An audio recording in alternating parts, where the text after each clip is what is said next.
ang inyong salita, Panginoon. Pagbubulay-bulayan namin at magsasalo-salo kami muli sa inyong banal na salita, Panginoon. Ako po ang maghahayag ng inyong Kingdom Gospel at si Sis Angel, gamitin niyo po ang aming mga boses at siyang magturo ngayon, Holy Spirit, at hindi na po kami dahil kung kaalaman o karunungan lamang po namin ay hindi po yun ang makakatulong sa bawat isa, Panginoon, kundi yung sa inyo, ang tanging katotohanan at may kabatasan at siyang makakatulong sa bawat isa, magbibigay ng kaliwanagan at gabay, lampara itong salita, lampara ilaw sa aming mga paa patungo sa inyo, Panginoon, at siyang nagtutuwid at nagtatama sa aming mga pamumuhay. Lord God, bigyan niyo po palagi ng kauhawan at kagutuman ang bawat isa, nang sila po palagi ang magbasa, lagi po nilang hanapin ang inyong salita, Panginoon, lagi po silang magkaroon ng intimacy sa inyo, Panginoon. At nawa po, ang bawat isa ay puspusin niyo ng karunungan, Panginoon, i-reveal niyo po sa kanila ang lahat ng tungkol sa inyong salita, lahat ng nais niyo ipaalam sa bawat isa, ay nawa mangusap kayo, Panginoong Hesus, sa amin. Lord God, nawa po sa gabing ito, harangan niyo po ang lahat ng distraction, lahat po ng plano ng kaaway upang pigilan na maging successful ang gawain na ito at sa pang-araw-araw po namin mga gawain, Panginoon. Kayo po palagi ang manguna. At nawa po, ang lahat ng gawain sa pang-araw-araw ay tanging ikaw lang matataas, Panginoon. Ang tanging pangalan mo lang ang maitataas at hindi po yung sa amin. Maraming salamat din po, Panginoon, sa walang hanggan na pagmamahal at pagsuporta niyo po sa amin sa pang-araw-araw at pagpapatatag po sa amin. Nawa patuloy niyo pong patatagin ang pananampalataya ng bawat isa at patuloy na kaawaan ang mundong ito, Panginoon. Alam po namin sa inyong salita, Panginoon, na ang lahat ng ginagawa ng mga tao, lahat ng ginagawa whether good or evil, ito ay lahat po ay accountable at pagbabayaran po nila sa Judgment Day, Panginoon. Kaya po, kami po ay lubos at labis na nagpapasalamat sa inyo, Panginoon, dahil kami ay sineperate nyo na sa masamang mundong ito. Kami ay ngayon ay pinapabanal nyo na po at siyang pong tinutuwid sa aming mga ginagawa or aming mga pamumuhay, Panginoon. Nawa po kung ano man po yung mga natitira pa po namin na nagagawang hindi nakalulugod sa inyo, lahat ng ito ay nirerepenta po namin, linisin, i-purify nyo po kami, Panginoon, at kami po ay inyong ituwid at disiplinahin. Kung nawawala kami sa inyong kalooban, Panginoon, lagi niyo po kaming hahatakin pabalik at i-remind kami palagi na mag-reflect po na kailangan laging naka-align po sa inyong kalooban, Panginoon, at hindi po sa aming mga kagustuhan. Kalooban niyo lang ang siyang masusunod sa aming mga buhay at hindi na po yung sa amin, Panginoon. Hindi ko man po maisa-isa ang panalangin ng bawat isa, Panginoon. Kayo na po ang siyang duminig ng panalangin ng bawat isa, Panginoon. At ganun din po sa kanilang mga mahal sa buhay, Panginoon. Tulungan nyo din po sila, hipuin ang kanilang mga puso. Yung mga nakakagawa po ng pagkakasala sa amin, mga namamersecute o mga nagsasalita ng masama sa amin, Panginoon, kawaan nyo din po sila. Kawaan at iligtas po, Panginoon. Hipuin ang puso nila patungo sa inyo, Panginoon. Alam po namin ang lahat ng mga ito, lahat ng mga nangyayari ay nasa inyong salita. Siyang nangyayari lang, Panginoon, bilang tanda ng inyong nalalapit na pagbabalik, Panginoon. Kaya po kami sa pang-araw-araw ay hindi po kami magpapakampante at mananatili po kaming alerto, Panginoon, na maghahanda po sa inyong nalalapit na pagbabalik, Panginoon. Yun lamang po, tinataas ko po sa inyo ang lahat ng panalangin ng bawat isa, Panginoong Hesus. Kasama po ang lahat ng pinakamataas na papuri, lahat ng pagpupugay, lahat ng pasasalamat at pagsamba, kaharian, kapangyarihan at kaluwalhatian ay mapasa inyo magpasawalang hanggan. In the name of the Father, and of the Son, and of the Holy Spirit, Lord God, wala pong ni isang plano ng kaaway ang magpo-prosper sa aming mga buhay dahil kami ay under nyo, Panginoong Hesukristo, sa inyo at sa inyo lang, ang tanging pangalan nyo lamang po ang may tataas. Amen. Amen. Tayo na po't magsimula, mga kapatid. Salmo, chapter 5. Hanggang ano po tayo, mga kapatid? 8. Yes po. Hanggang 8 po tayo, mga kapatid. ASD version po. Start na po tayo. Amen. Ayan. Buti na lang, mga kapatid, no? Nagising ako. Bagong gising ako. Ay, nakatulog ka, Sister Lynn. Nakatulog ako. Buti na lang ginising talaga ako ni Lord sakto. Praise Kaya yung God. boses ko medyo paus-paus pa. Ang gising ko lang. So, sige. Tayo na at magsimula. Salmo chapter 5. Ito po yung natatandaan nyo. Natapos po kasi tayo sa 1 to 4. Sinimulan natin tong Book of Psalms, no? So, dito po muna tayo hanggat wala pa po tayo na bagong topic na itatopic. Psalms po muna tayo mga kapatid. Lead me in your righteousness sa Tagalog para sa mga direktor ng mga aawit na isinulat ni David na sinasaliwan ng plauta. Wait lang. Tama ba? Ay, okay. Prologue pala yan. Tama yan. O Panginoon, mga simula ko'y iyong dinggin. Ang mga hinaing ko'y bigyang pansin. Aking Diyos at Hari, ang paghingi ko ng tulong ay inyong dinggin sapagkat sa inyo ako nananalangin. So, tawag dito. Ito'y awit. Awit na panalangin din po ng pagsusumamo po ni King David sa ating Panginoong Diyos.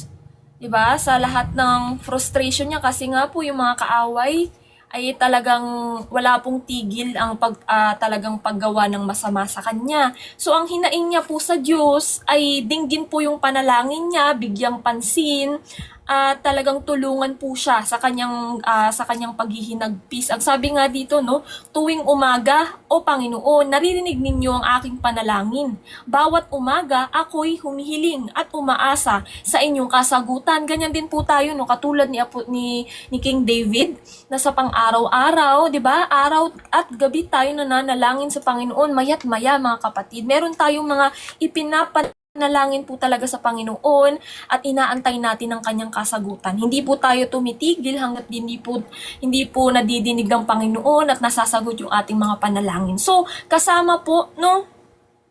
Ay, wait lang mga kapatid. Loobat na rin pala ako. Wait lang. Magcha-charge lang ako. Wait lang. Nakalimutan mag-charge, Sister Bless. Hindi, yung binabasahan ko na phone. Sorry mga kapatid. Shutdown na siya. Ayan. Hindi ko na-charge. Ayan, siya. Nag-lowbat na siya. Sige, dito muna ako kay Brother Charles magtitingin. Wait lang ha. Nag-shutdown siya. Ayan. Sige, dito muna ako kay Brother Charles. So, sabi po dito, no, sa verse 3, bawat umaga po, nagsusumamo, nananalangin po si King David sa ating Panginoon na dinggin yung kanyang panalangin. Nakatulad din po ng ginagawa natin sa pang-araw-araw. We are praying fervently sa Panginoon, lalo na kapag meron tayong hinihiling sa Kanya. Katulad nga niyan, na yung mga kapatid natin, merong hinihiling talaga na sagot, confirmation sa Panginoon. Di ba wala po tayong tigil sa pananalangin? Katulad din po ni Elijah, di ba? Walang patid yung pananalangin niya noon na wag pong umulan, di ba? Tapos nung pagkatapos naman noon ay umulan na, nanalangin din po siya. So, ganun po, no, wag tayong panghihinaan ng loob porket hindi pa po binibigay yung panalangin natin, hindi pa tinutupad yung panalangin natin, yung hinihiling natin, titigil na tayo agad. Diba? Kailangan po talagang dire-diretso po yun. Dire-diretso po tayo na talagang nanalangin sa Panginoon, nagsusumamo, nagpi-plead Pleading po ito Pleading po ang pananalangin mga kapatid. We are pleading for talagang kung ano man yan, pleading for mercy for the people, pleading for lahat. Saan po natin nilalatag yung lahat po ng ating mga panalangin, lahat ng ating hiling sa Panginoon. 'Di ba? Kung naaayon po sa kanyang will. Yan po yan mga kapatid, ang hihilingin niyo palagi, hindi yung pangsarili niyo ha. Kasi po, ang pangsarili po natin, hindi po yan makakabuti. Ang mas makakabuting po, kaya nga po tayo nananalangin, simbolismo po iyan na tayo'y nagfo-full surrender sa Panginoon. Na hindi na yung ating mga kagustuhan ng masunod, kundi yung kanyang will, yung kanyang kagustuhan. Kasi yun ang mas mainam, yun ang mas makakabuti, yun ang mas makakaligtas po sa atin. Hindi po yung sarili natin na kagustuhan. So sabi po dito, no, kayo ay Diyos na hindi natutuwa sa kasamaan at hindi nyo tinatanggap ang taong namumuhay sa kasalanan. Verse 5,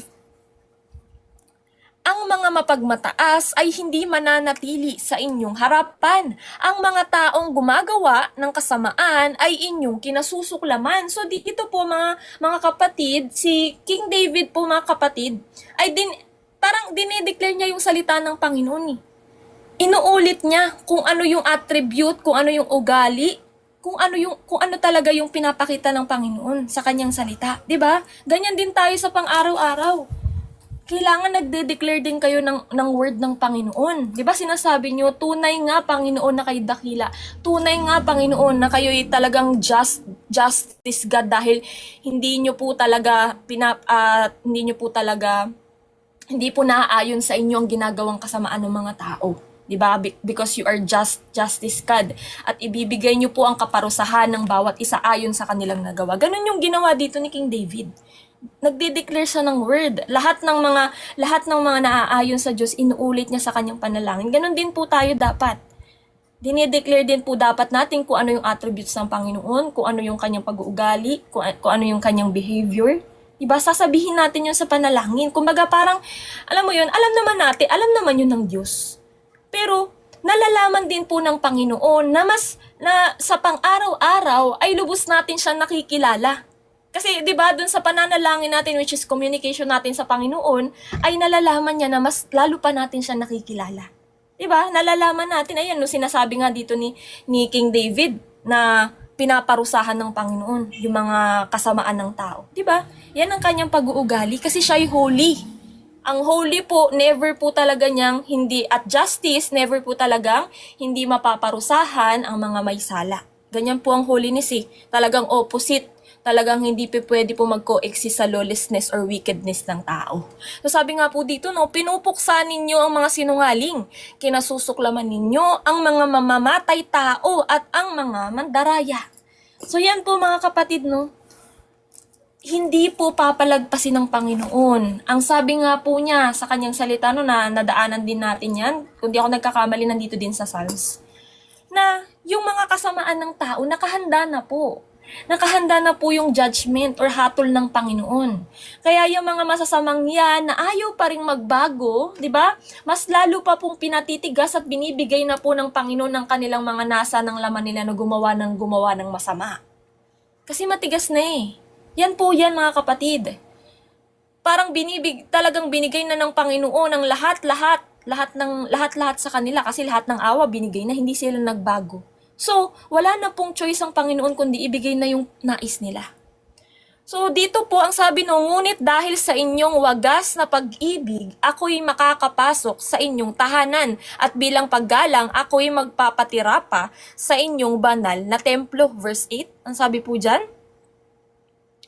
O Panginoon, ako'y inyong gabayan tungo sa inyong matuwid na daan sapagkat napakarami ng aking kalaban. 'Di ba? Even nga po yung anak po ni King David, no, na nandito sa mga unang chapter, yung kanyang anak na nag-self-proclaim, 'di ba? Talagang grabe yung yung parang frustration ngayon na nababasa natin. Grabe yung frustration ni King David na ang dami niyang kaaway, lahat nagpaplano ng masama sa kanya. Parang lahat ng all eyes on him, lahat ng kalaban. Ganun sa atin din, no? Ganun sa atin sa pang-araw-araw. Nakamasid lang po yung kaaway, nakamasid lang po yung mga nanguusig sa atin na, alam mo yun, pero ang kaibahan po, tayo ay hindi po tayo, alam mo yun, hindi natin sila pinapansin yung lahat ng mga lahat ng negatibo na ginagawa po nila. Hindi eh. Ang sa atin kasi focus lang tayo sa goal natin sa pang-araw-araw na hindi po tayo nakatuon sa lahat ng nangyayaring negatibo sa ating buhay or yung mga sinasabi ng mga tao na masama o yung mga plano nila sa atin na masasama. Kasi may Diyos tayo eh. Yung Panginoong Hesus tayo. Kaya wala sa atin, no? Kung ano man yung ibato sa atin o ano man yung iplano nila, nasa sa kanila yun eh. Cargo ng mga konsensya nila yun at cargo nila yun sa Judgment Day. Yung lahat ng mga pinaplano nilang kasamaan, di po ba? So, sabi dito, no? Sabi ni King David, O Panginoon, ako'y inyong gabayan tungo sa matuwid na daan sapagkat napakarami ng aking kalaban. Gawin niyong madali kong sundan ang inyong daan na nasa aking harapan. So yan po yun, no? Na ang kanyang salita. Ang kanyang salita po, ang naggagabay po sa atin, nagiging ilaw po natin, nagtutuwid ng ating daan. Yung kanyang salita, Panginoong Hesukristo po mismo. 'Di ba? Na diyan ang sabi ni King David, 'di ba? gabayan mo kung sabi dito, no, sapagkat ang bibig ng aking mga kaaway ay hindi mapagkakatiwalaan, ang puso nila'y puno ng kapahamakan, katulad ng bukas na libingan, ang kanilang lalamunan, pawang salitang mapanlinlang, ang kanilang binibitawan. Wait lang po ha, open ko na tong cellphone ko. Ayan, hindi kasi ako sanay pag sa screen nagbabasa. Dito ako sa phone, wait lang. Open ko lang mga kapatid ha. Ayan. Yung nag-self-proclaim na sister. Ha? Adonayas. Si Adonayas, Oo. no? Oo, si Absalom. Kaya nga umalis si King David nun eh, no? Sa kanyang kaharian kasi nga po may plano si Absalom sa kanya. Kaya nananalangin ng si King David sa Panginoon na, 'di ba? Tulungan siya dun sa kanyang mga kaaway. So wait lang. Ayan. Nasa na tayo? Wait lang Charles ha. Anuin ko yung 9. Pabalik ako sa 9. Ayan. Paliwanag ko yung 9. Ulitin ko lang ha. Sapagkat ang bibig ng aking mga kaaway ay hindi mapagkakatiwalaan. Kasi nga po, ang kaaway, ang nasa puso niyan po ay pride. Ang nasa puso niyan kasamaan, evil. Alam naman po natin kung sino ang umiiral sa isip at puso ng mga taong iyan. 'Di ba si Satan? Ang mga evil spirits, mga kapatid. Kaya hindi po talaga mapagkakatiwalaan. Sabi nga po ng Panginoon, wag na wag yung pagkakatiwalaan ng masasama. Ni wag nyo silang pakikinggan, ni wag nyo silang susundin, ni wag kayong makikisama. Kasi maruruwing nila yung mabuti yung pag-uugali ng mga masasamang tao. So sabi nga dito, ang puso nila ay puno ng pahamakan. They are planning evil, they are devising plans na isa po yan, di ba, sa abomination sa Panginoon, na dyan sa Proverbs, di ba, 6 pa yun o 7. Isa po dun, yung palagi po silang napaplano ng masama sa kanilang kapwa na wala naman pong ginawang masama sa kanila. Yan po yun, oh, katulad ng bukas na libingan ng kanilang lalamunan. Yan nga po yun. Yung dila po natin, mga kapatid, comes, di ba, the power of life and death. Lahat po nang lalabas dyan eh. So, katulad nito mga kaaway ni King David, pinagsasalitan siya ng kasamaan. So, lahat ng lumalabas sa bibig niya sa spiritual realm, sa spiritual realm, mga kapatid, ay parang libingan, kamatayan, ang dinideclare, di ba? Sa kanyang mga sinasabihan. So sabi dito, pawang salitang mapanlinlang ang kanilang binibitawan. So, kung ikaw po ay papadisib sa ganitong mga tao, yan yung mga masasamang tao. Karamihan dyan nagpapanggap na mabuti. So kung ikaw, hindi mo nadidiscern yan, ay ikay talagang madideceive sa kanilang mga mapanlinlang na mga pananalita. Di po ba? So sabi po dito, no? O Diyos, panagutin niyo po sila ng sarili nilang mga plano. Itakwil ninyo sila dahil sa dami ng kanilang pagkakasala sapagkat ako'y sinusuway nila. So, nasa Ecclesiastes po yan kung di ako nagkakamali. Nung natapik natin yan, no? Yung hinahanda ng isang masasama na bitag, sila din pala yung mabibitag dun. So, ang sabi dyan, no? Sila, yung kung ano yung plano nila, ay sa kanila din mapupunta yun, sa kanila din mangyayari yun, masamang plano nila. So, ang sabi po dito, ngunit magalak nawa ang lahat ng nangangandong sa inyo. Magsiawit nawa sila, nang may kagalakan, ingatan nyo sila na nagmamahal sa inyo, upang sila'y mapuno ng kagalakan. So, amen. So, ang sabi po dito ni King David, no? Kung magalak nawa ang lahat ng nangangalong sa inyo, yung lahat ng nagtitake refuge sa Panginoon, na siya yung takbuhan, siya yung saklolo, siya yung, alam mo yun, siya yung sumbungan. Lahat na nagtitiwala at nagsosurrender sa Panginoon na, Lord, ikaw na po bahala sa aking mga kaaway, sila'y aking pinapatawad, ikaw na po ang bahala na kung ano po ang nararapat po sa kanila, let your will be done. Diba? Yan po ang gusto ng Panginoon. I-surrender na natin sa Kanya ang lahat-lahat ng ating nasa puso. At siyang bahala dyan, di ba? Sabi nga niya, vengeance is mine. So, ang Panginoong Diyos po ang bahala na mag-deal sa mga taong iyan. Ang gusto niya na ipakita mo dyan sa mga gumagawa at nagpaplano ng masama sa iyo at nagsasalita ng masama sa iyo, pagmamahal. Di ba? Pagpapatawad, pagpapakumbaba, at ipanalangin mo din po sila, i-bless mo po sila na sila din po ay maligtas ng Panginoon. Di ba? Yan ang gusto ng Panginoon. Kasi wala tayong bitbitin. Wala sa atin.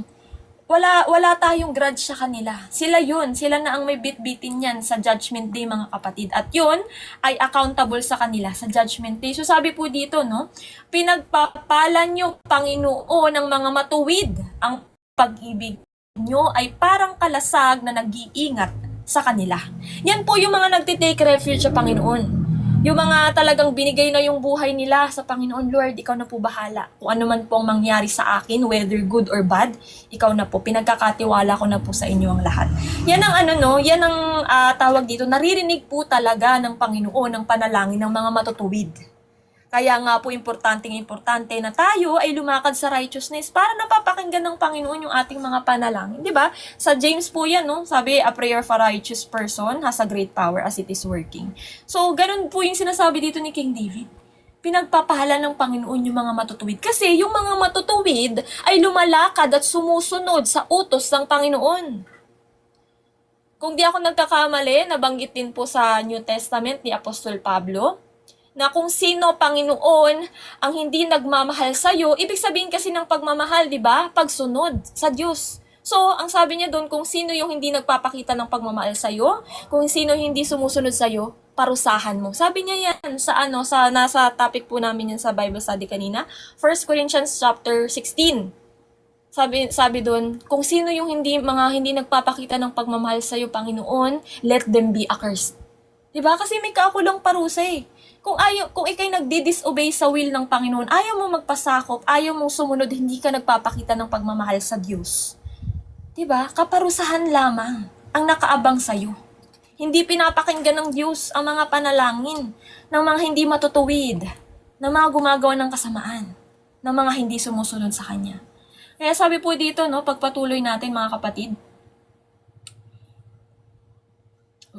chapter 6 na po tayo. Salmo chapter 6 para sa direktor ng mga awit.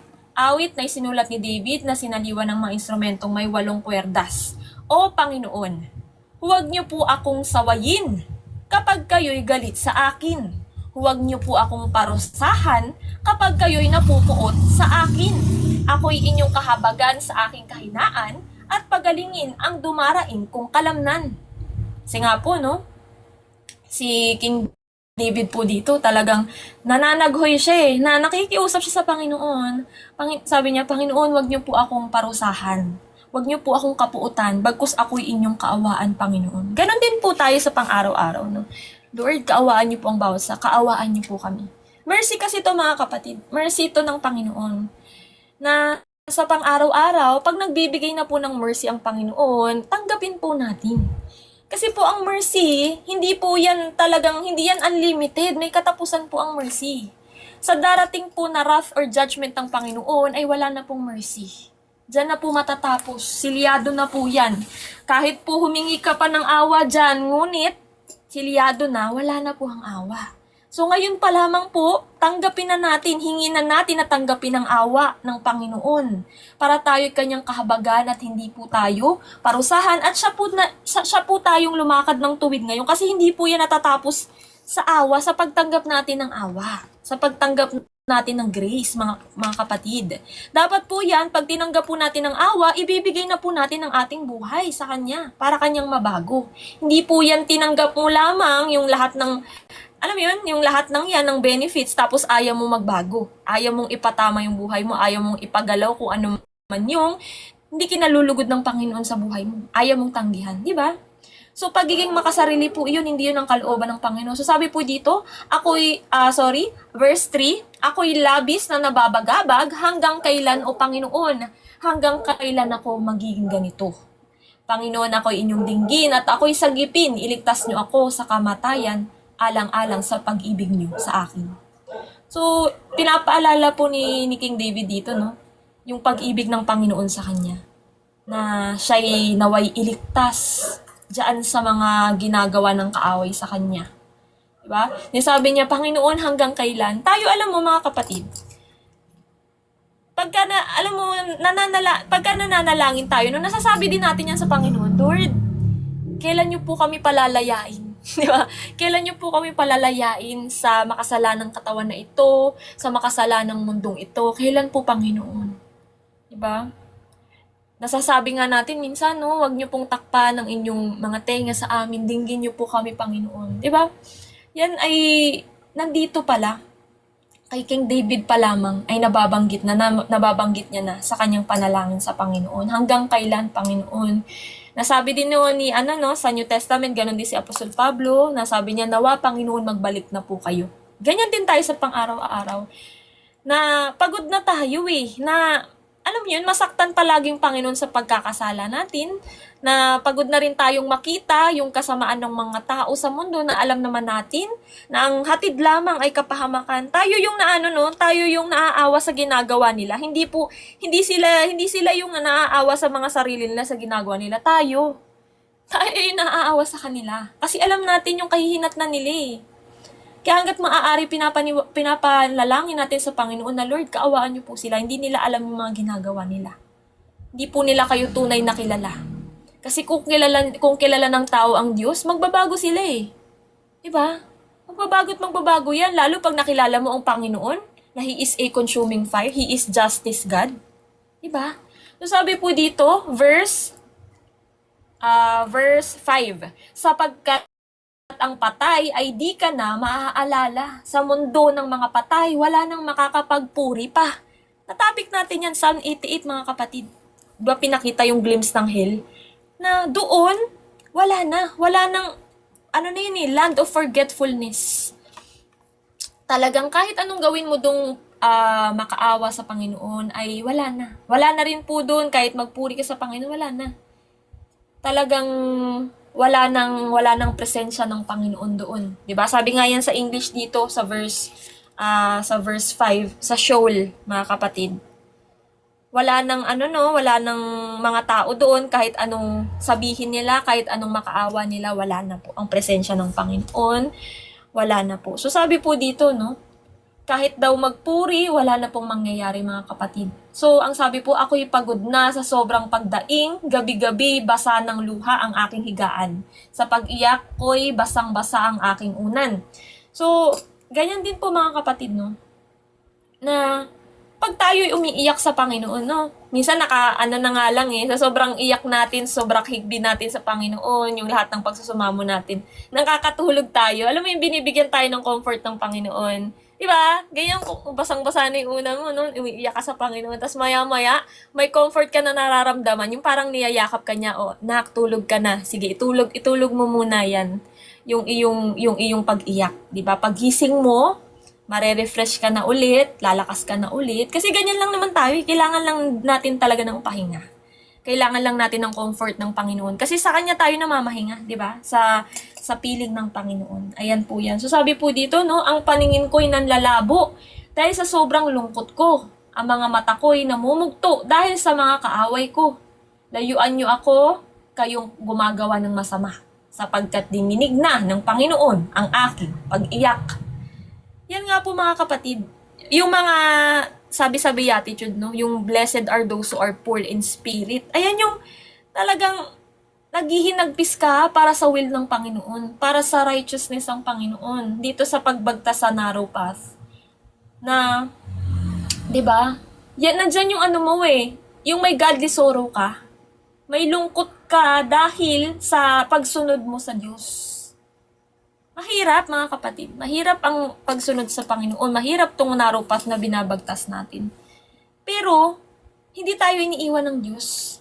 Yan nga po yung freedom natin na tayo'y magsumbong sa Kanya, tayo'y lumapit sa Kanya, lahat ng hinaing natin. So, magsusumbong tayo sa mga pang-aapi ng kaaway sa atin. Di ba? Kasi siya na bahala na mag-deal dun sa lahat ng iyon, mga kapatid. So, sabi dito ni King David, layuan niyo ako, kayong mga gumagawa ng masama, sapagkat dininig na ng Panginoon ang aking pag-iyak. Para nga pong sinasabi dito din niya sa kanyang salita na, from now on, let no one troubles me, for I bear in my body the marks of Jesus. Yan yung natin, pinoproclaim natin sa lahat. Na walang makakatrouble sa akin. Kahit anong plano mong masama, kahit anong sabihin mong masama, kahit anong ginagawa mong masama. Yan ay sinusurrender ko lamang sa Panginoon. Diba? May peace ka. May peace ka sa iyong puso eh. Di katulad ng mga taong gumagawa ng masama. Wala yang peace. Wala yung peace mga yan. Kasi inuusig yan eh. Kung siguro, kung wala na talaga silang, yung wala na talagang konsensya, sagad na sagad na. Diba? Yung mga talagang may peace na sa paggawa nila ng kasamaan, ayun, talagang ang hirap na. Ang hirap ng magsisi ng mga ganong tao kasi wala na eh. Matigas na yung kanilang mga puso. So sabi dito, no, verse 9, narinig niya ang paghingi ko ng tulong at sasagutin niya ang aking dalangin. Mapapahiya at matatakot ang lahat ng aking kaaway, bigla silang tatakas dahil sa sobrang kahihiyan. Kasi yan po ang ibibigay nung nung ginagawa nilang masasama. Distraction. Handa na yung hatol sa kanila mga kapatid. Kaya tayo, no, hindi na tayo nag-aalala. Kasi hindi naman tayo eh. Hindi naman tayo yung pinagsasalita nila ng masama. Hindi naman tayo yung ginagawa nila ng masama. Kundi ang Diyos. So, ang Diyos din po ang magbibigay ng judgment po sa mga taong ganito. Diba? Ang magbibigay ng kahihiyan. Diyan na lamang po sila marirealize nila na ang lahat ng ginawa nila dito sa lupa na kasamaan ay kahihiyan lamang po ang dadalahin sa kanila sa kabilang buhay. Hindi po sila makakatakas sa galit ng Panginoon. So, sabi po dito, no? Pagpatuloy natin. Salmo chapter 7. Panginoon kong Diyos. Ay, wait lang, yung prologue pala. Ito ay isang awit na isinulat ni David tungkol kay Cush na mula sa angkan ni Benjamin. Inawit niya ito sa Panginoon. Panginoon kong Diyos, nanganganlong ako sa inyo. Iligtas niyo ako sa mga umuusig sa akin. Baka patayin nila ako, katulad ng pagluray ng leyon sa kanyang biktima kung walang magliligtas sa akin. Naalala ko dito sa, sa pagsusumamo na ito ni King David, si Prophet Elijah. 'Di ba? Ganyan din siya eh. Nung lumalapit siya sa Panginoon, sabi niya, Panginoon, papatayin nila ako. Papatayin na si Baal. Kasi sabi nga niya, no, siya na lang daw yung natitira na prophet nun. Pero pinahinahon siya ng Panginoon. Kinomfort siya ng Panginoon doon na meron pang nakahanda sa kanya na mga, alam ko 7,000 nun, no, Brother Joe? 7,000 ba yun? Na hindi pa sumasamba sa Baal? Alam ko 7,000 yun eh. Na mga na hindi pa sumasamba sa Baal na, 'di ba? Akala ni Elijah na siya na lamang. 7,000 ate. 7, brother. Apo. Amen. Yan.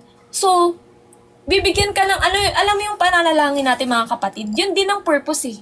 Para bigyan tayo ng comfort ng Panginoon sa lahat ng ating mga paghihinagpis. Bibigyan niya tayo ng assurance na, 'di ba? May pag-asa. Magtiwala ka lang. Surrender lang sa Panginoon. Ang Panginoon ang bahala. So sabi dito, no?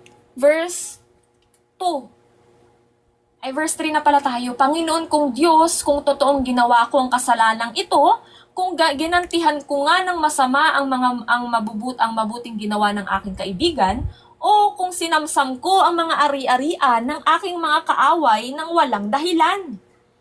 So dito mga kapatid, no, ang naalala ko naman dito mga kapatid sa verse na ito, sa mga verses na ito, ay yung kay Job. Kung babasahin niyo po yung Book of Job, sinabi niya po yan sa chapter 31 kung di ako nagkakamali. Ang sabi niya po doon, yung final appeal ni Job sa Panginoon, yung plead niya sa Panginoon, na Panginoon, kung gumagawa ako ng iniquity or unrighteousness sa'yo, kung gumagawa ako sa'yo ng masama, parusahan mo ko. Diba? Ganon din yung sinabi dito ni King David. Kung gumagawa ako ng pagsuway ng masama sa'yo, parusahan mo ko. Karapat dapat mo kong parusahan. Diba? Ganon din tayo mga kapatid. Kung meron na nakikita ang Panginoon sa atin na hindi kalugod-lugod, na talagang ginagawa natin, no? Lord, parusahan mo kami. Kasi yun ang magiging way para ikay ay mapanumbalik sa will niya. Diba? Yung bibigyan ka niya ng disiplina. Bibigyan ka niya ngayon ng karapat-dapat na consequence sa ginawa mo. Para ikay matuto. Para lalo kang lumapit sa Panginoon. Di ba? Sa mga yan. Amen. So, dito yung sabi ni Job, no? Magbanggit lang tayo dito ng Sabi dito, no? Chapter 31, verse 5. Sabi dito. If I have walked in falsehood and my foot has hastened to deceit, let me be weighed in a just balance and let God know my integrity. If my step has turned aside from the way and my heart has gone after my eyes, and if any spot has stuck to my hands. Then let me sow, and another eat, and let what grows for me be rooted out. So, kung ano po talaga, yung ano mo no, tinanim mo siya mong aanihin. Diba? So, ang sabi po dito, ganun tayo, kahit kasi tayo, nire-reflect natin palagi yung ginagawa natin. Lord, kung nawawala na ako sa alignment mo, hatakin mo ko pabalik sa'yo. Kung may nagagawa ako, parusahan mo ako, Panginoon. Kung ito ang paraan upang mapanumbalik ako sa alignment sa will mo, Lord, gawin mo. Diba? Punish me. Ganyan po dapat, mga kapatid. Hindi dapat tayo natatakot na parusahan tayo ng Panginoon kung sa ikabubuti natin. Diba? So sabi po dito, verse 5, ang sabi po, verse 5 na ba tayo, Brother Charles, o 4? Parang 4. Parang 4, Brother Charles. Di ba mga kapatid? Di pa natin nabasa yung 4. Tama ba? Ayan, balikan ko lang ha, parang hindi pa natin nabasa ng buo. Sabi dito, no? Ulitin ko na lang, kung ginantihan ko nga ng masama ang mabuting ginawa ng aking kaibigan o kung sinamsam ko ang mga ari-arian ng aking mga kaaway ng walang dahilan, hayaan yung ako'y usigin at talunin ng aking mga kaaway, hayaan yung ako'y tapak-tapakan hanggang sa mamatay at pabayaan sa lupa ang aking bangkay.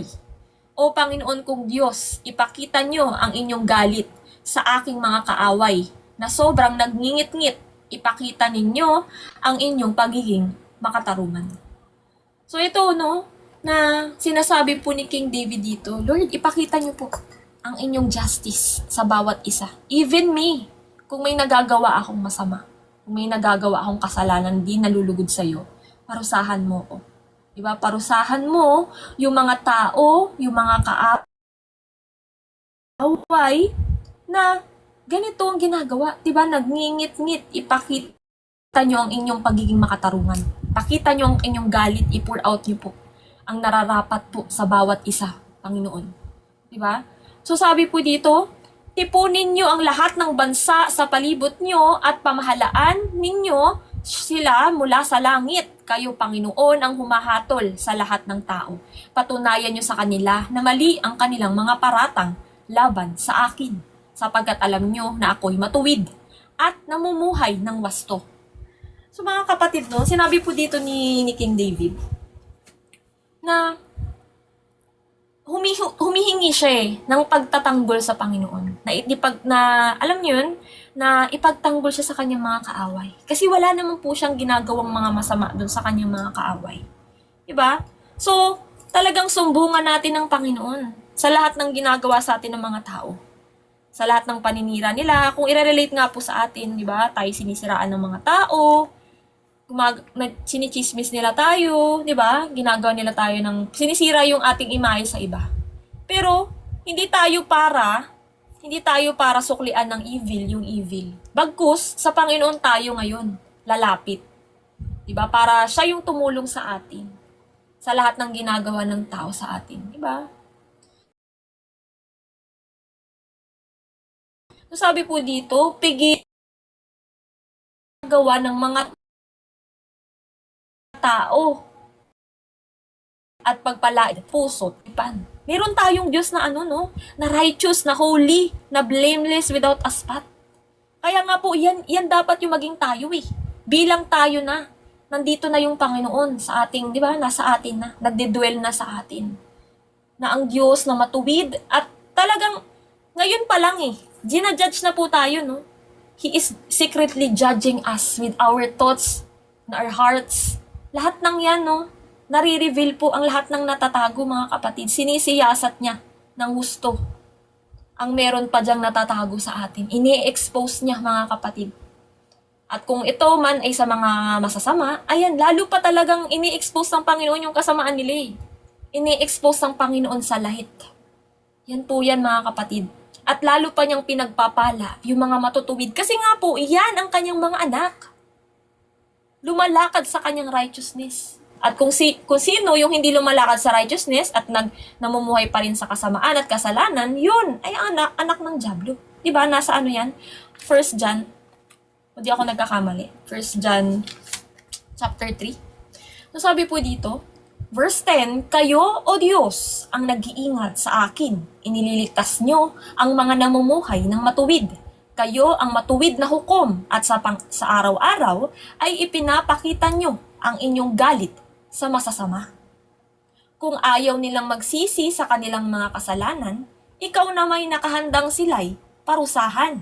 Katulad nyo ay isang sundalo na handa na ang mga nakamamatay na sandata. Nahasa na niya ang kanyang espada at nakaumang na ang palasong nagbabaga. Alam niyo, natatandaan ko po dito sa mga binabanggit ni King David. Yung sinabi ni John the Baptist sa Matthew chapter 3. Sabi niya doon, nakahanda na yung palakol doon sa ugat para putulin yung puno. Diba? Nandun yan sa Matthew chapter 3 kung hindi ako nagkakamali. So, ang Panginoon, handang-handa na. Sabi nga dito, no, parang sundalo, handa na yung mga sandata na nakamamatay para sa mga tao na hindi nagsisi, hindi nagbago, talagang palaging kasamaan ang ginagawa. Hindi man lang, alam mo yun, hindi man lang tumanggap ng awa ng Panginoon, hindi tinanggap, hindi binigay ang kanilang buhay para mabago ng Diyos. Nakahanda na po. Nakahanda na yung palakol dun sa ugat ng puno para sila'y kalusing, sila'y putulin at itapon sa apoy. Yan po yan, mga kapatid. So sabi po dito, no, verse 14, mapag-isip sila ng gulo at kasamaan, kaya nakakapanloko sila ng kapwa. Imagine nga po na yung mga natapos nating book, sa Book of Amos, sa Book of, Book of Zephaniah, saka iba pang mga books. Yung mga yung mga gumagawa ng mga masasama. Talagang, sila parang yun na yung cycle ng buhay nila makapangloko ng kapwa. Meron nga doon sabi, parang excited na sila na na gumawa ulit ng masama, na bentahan yung mga tao ng maling timbang. 'Di ba? Meron yun sa Amos. Ganun yung mga tao. Nasa sobrang greed nila, 'di ba? Sa sobrang kasamaan nila, binalot na po ng kadiliman yung puso. Puro yung puso nila, puro nakakalyo. 'Di ba? Matigas na. Ang hirap ng kumbaga sa bato na. Bato na yung mga puso nila. Ang hirap ng pukpukin Ang hirap ng mapagbago yung mga ganitong tao na nangloloko ng mga kapwa nila. Yes. So sabi po dito, no, ngunit sila mismo nakalag. May kalyo na. Yung kalos, no? Kalos na yung heart nila. 'Di ba? Ganyan yan. Pero tayo, pinalambot ng Panginoon ng puso natin, hindi tayo naging matigas katulad nila. Kaya nga po natanggap natin ang katotohanan, ang awa ng Panginoon, ang kanyang biyaya. At siya nating pinapamuhay ngayon, di po ba?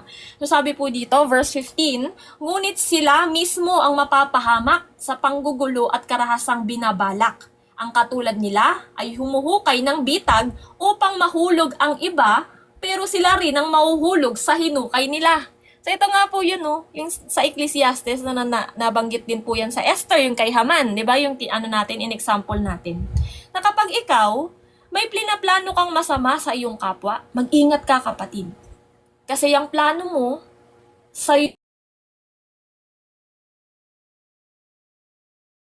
mangyayari yan. Hindi magtagumpay ang kasamaan. Di ba? So, yung katulad nga yung kay Haman, yung plinano niya na pagbibitayan niya kay Mordecai, doon siya din binitay. Kasi yung plano niya masama Yung nasa puso niya, yung postura ng puso niya ay evil. Selfish ambition. Talagang, alam mo yun, dahil lang, nagsimula lang yun, no, yung sa Book of Esther, nagsimula lang yung galit ni Haman kay Mordecai, na nalaman niya na Jew, di ba? Nalaman niya na Jew si Mordecai. Tama ba? Yun yung nalaman niyang Jew si Mordecai. Kaya tapos hindi si Mordecai talagang umano sa kanya, nagbow sa kanya o sumamba sa kanya o parang, 'di ba? Hindi po siya, alam mo 'yun, nakatulad ng iba na nagbow sa kanya, hindi. Si Mordecai hindi. So doon na nag-umpisa, na nagplano ng masama ito, si Haman sa kanya. 'Di ba? Dahil lang doon, ganun yung mga masasama, mga kapatid na alam mo 'yun, yung wala naman talagang ginawa sa kanilang masama yung tao. Pero dahil sa inggit, dahil sa galit nila, makakapagplano na, makakaisip na sila ng masama sa kanilang kapwa. Di ba mga kapatid? So sabi po dito, verse, pinasasalamatan ko kayo Panginoon, sapagkat matuwid kayo, aawitan ko kayo ng mga papuri, kataas-taasang Panginoon. So yan ang ating sa bawat araw. Talagang walang humpay ang pagtataas natin ng papuri, lahat ng pasasalamat sa Panginoon, dahil He deserve all our praises. Sa Kanya lamang yan. Diba? He is worthy of our praises. Lahat ng credit sa Kanya, wala tayong ambag dito. Ang Diyos na matuwid, Diyos na holy, Diyos na just, diba? Diyos na mapagmahal. Deserve niya ang lahat. Ibalik niyo po sa Kanya ang lahat ng papuri, mga kapatid. Kasi alam nyo yun, naiisip po natin, no? Sa pang-araw-araw, ang dami nating inaasikaso niya, no? Samantalang tayo, isa lamang isa lamang na problema, talagang nanghihina na tayo, nagrereklamo na tayo. Pero ang Panginoon, ang dami niya. Ang dami niyang hinahandle sa bawat araw. Ang dami niyang pinapakain, ang dami niyang di ba? Lahat.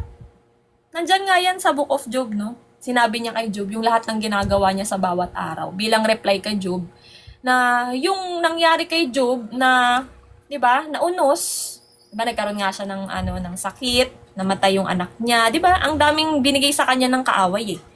Pero ang sabi ng Panginoon, walang-wala 'yan. Sa ginagawa ng Panginoon para sa atin sa pang-araw-araw. 'Di ba? So doon pa lamang marirealize mo na na walang-wala tong hirap natin versus dun sa hirap ng Panginoon para sa atin sa pang-araw-araw. So doon, hindi ka panghihinaan eh. Sabihin mo, ang Panginoon nga ang dami niyang inaasikaso sa bawat araw. Diba? Ang Diyos nga hindi nai-stress eh. O yun, diba? Hindi nga siya, diba? Pero tayo nai-stress sa mga problema. So, yan po, no, pag naisip natin yan, talagang maa-appreciate natin, no? Magkakaroon tayo ng gratitude sa Panginoon. Diba? Sa ating mga panalangin, hindi lang po palaging tayo, puro tayo na lang. Diba? Kamustahin nyo rin ang Panginoon. Diba? Makipagkwentuhan kayo sa Panginoon. Ginagawa nyo din ba yan, mga kapatid? Lord, kamusta ka na po dyan? Diba? Kamusta ka na po dyan? Lagi. Oo, kamustahin po natin ang Panginoon. Alamin natin kung ano bang nararamdaman niya ngayon. Kasi puro na lang yung sa atin eh. Diba? Siya naman. Diba? Siya naman. Tanungin natin siya kung ano ba yung nasa puso niya, ano ba yung yung kalooban niya, kung ano ba yung nararamdaman niya, diba? Kamustahin po natin ang Panginoon. So, sabi po dito, Salmo chapter 8. Para sa direktor ng mga mang-aawit. Awit na isinulat ni David na sinasaliwan ng isang uri ng instrumento o inaawit ayon sa isang uri ng tono. Alam mo yun na ko dito? Parang ang sarap siguro makinig dito kay King David habang tumutugtog siya. Kasi 'di ba? Parang talagang kalugod-lugod sa kalugod-lugod talaga sa Panginoon yung kanyang mga inaawit. Yung kanyang mga pag-awit gamit ang kanyang mga instrumento. So sabi po dito, O Panginoon, aming Panginoon, ang kadakilaan ng iyong pangalan sa buong mundo ay matutunghayan at ipinakita nyo ang inyong kaluwalhatian hanggang sa kalangitan. Kahit ang mga bata at sanggol sa inyo'y nagpupuri, kayo ang inyong mga kaaway ay napapahiya at tumatahimik. So sabi nga po dito, ang kadakilaan ng Panginoon. 'Di ba? Yung lahat po tinataas natin sa, 'di ba? Dinadakila natin ang Panginoon. Sa lahat po ng kanyang ginagawa. Yan ang kanyang kadakilaan, ang kanyang kapangyarihan, ang kanyang kaluwalhatian ay nahahayag po sa buong mundo. Sa lahat po ng bagay, even us, nahahayag yung kadakilaan, yung glory ng Panginoon sa atin. Nakikita kasi yung kanyang wangis sa atin, yung ating pagbabago. Diba? Nakikita po sa atin yung kaluwalhatian ng Diyos magmula sa kalangitan. Yan po yung na share natin sa sa podcast na bilang ambassadors, bilang kingdom citizen, nire-represent po natin ang heaven. Nire-represent natin ang Panginoong Diyos na kailangan sa atin mismo makita ng mga tao, ng mga wala pa sa Panginoon, ang lahat-lahat kung ano sa pag-uugali, pananalita, lahat po eh. Diyan po, makikita po ang kadakilaan ng Panginoon. Makikita po sa atin na sumusunod po sa Kanya at tapat na nananampalataya sa Kanya. Sabi po dito, no, kahit nga daw po bata at sanggol ay nagpupuri. Yan po yan sa New Testament, mga kapatid, na sinabi ng Panginoong Hesus, no, na yung mga bata, marunong ding magpuri ang mga bata. Kasi nga yung mga bata, no, pure. Yun yung yun yung gusto niyang pagpupuri, yun yung gusto niyang worship, yung pure. 'Di ba? May pagsunod, mga kapatid. So sabi po dito, kaya ang inyong mga kaaway ay napapahiya at tumatahimik. Kapag ako'y tumitingala sa langit sa inyong nilikha at aking pinagmamasdan ang buwan at mga bituin sa kanilang kinalalagyan, ako'y napapatanong, ano ba ang tao upang inyong alalahanin? Sino nga ba siya upang inyong kalingain? Basahin ko to, mga kapatid, at papahayag ko sa inyo kung saan sa New Testament. Kasi na-quote din to sa New Testament eh. Ginawa ninyong mas mahaba kaysa sa ginawa ninyong mas mababa kaysa sa mga anghel ang kanyang kalagayan. Ngunit kinoronahan nyo siya ng kaluwalhatian at karangalan. Sa tingin nyo, mga kapatid, saan yun? Sa ako na daanan nyo na yun, saan yun? Sang book yun, mga kapatid? Na-kinote ito. Itong Psalms, chapter 8, mga kapatid. Diba sa Hebrews? Hebrews chapter 2, tingnan nyo, buksan nyo yung Bible nyo sa Hebrews. Yes, Sis Mary. Amen. Chapter 2. Sabi nga dito, no? Sabi sa Hebreo chapter 2. Eto, basahin ko lang sa English, mga kapatid, paliwanag natin sa Tagalog. For it was not to angels and that God subjected the world to come, of which we are speaking, it has been testified somewhere. What is man that you are mindful of him? Or the son of man that you care for him? You made him for a little while lower than the angels. You have crowned him with glory and honor, putting everything in subjection under his feet.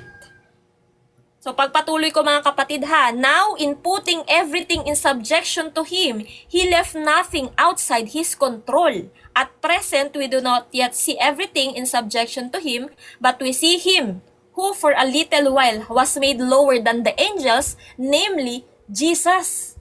So ito palang Psalm 8, talagang tumutukoy sa ating Panginoong Hesus, di po ba? Prophetic siya sa ating Panginoong Hesus, yung tinutukoy po dito. Diba, mga kapatid? So, ang Panginoong Hesus, Diyos na nagkatawang tao. For a little while na nagkatawang tao siya, He made lower than the angels. Diba? Pero, pansamantala lamang.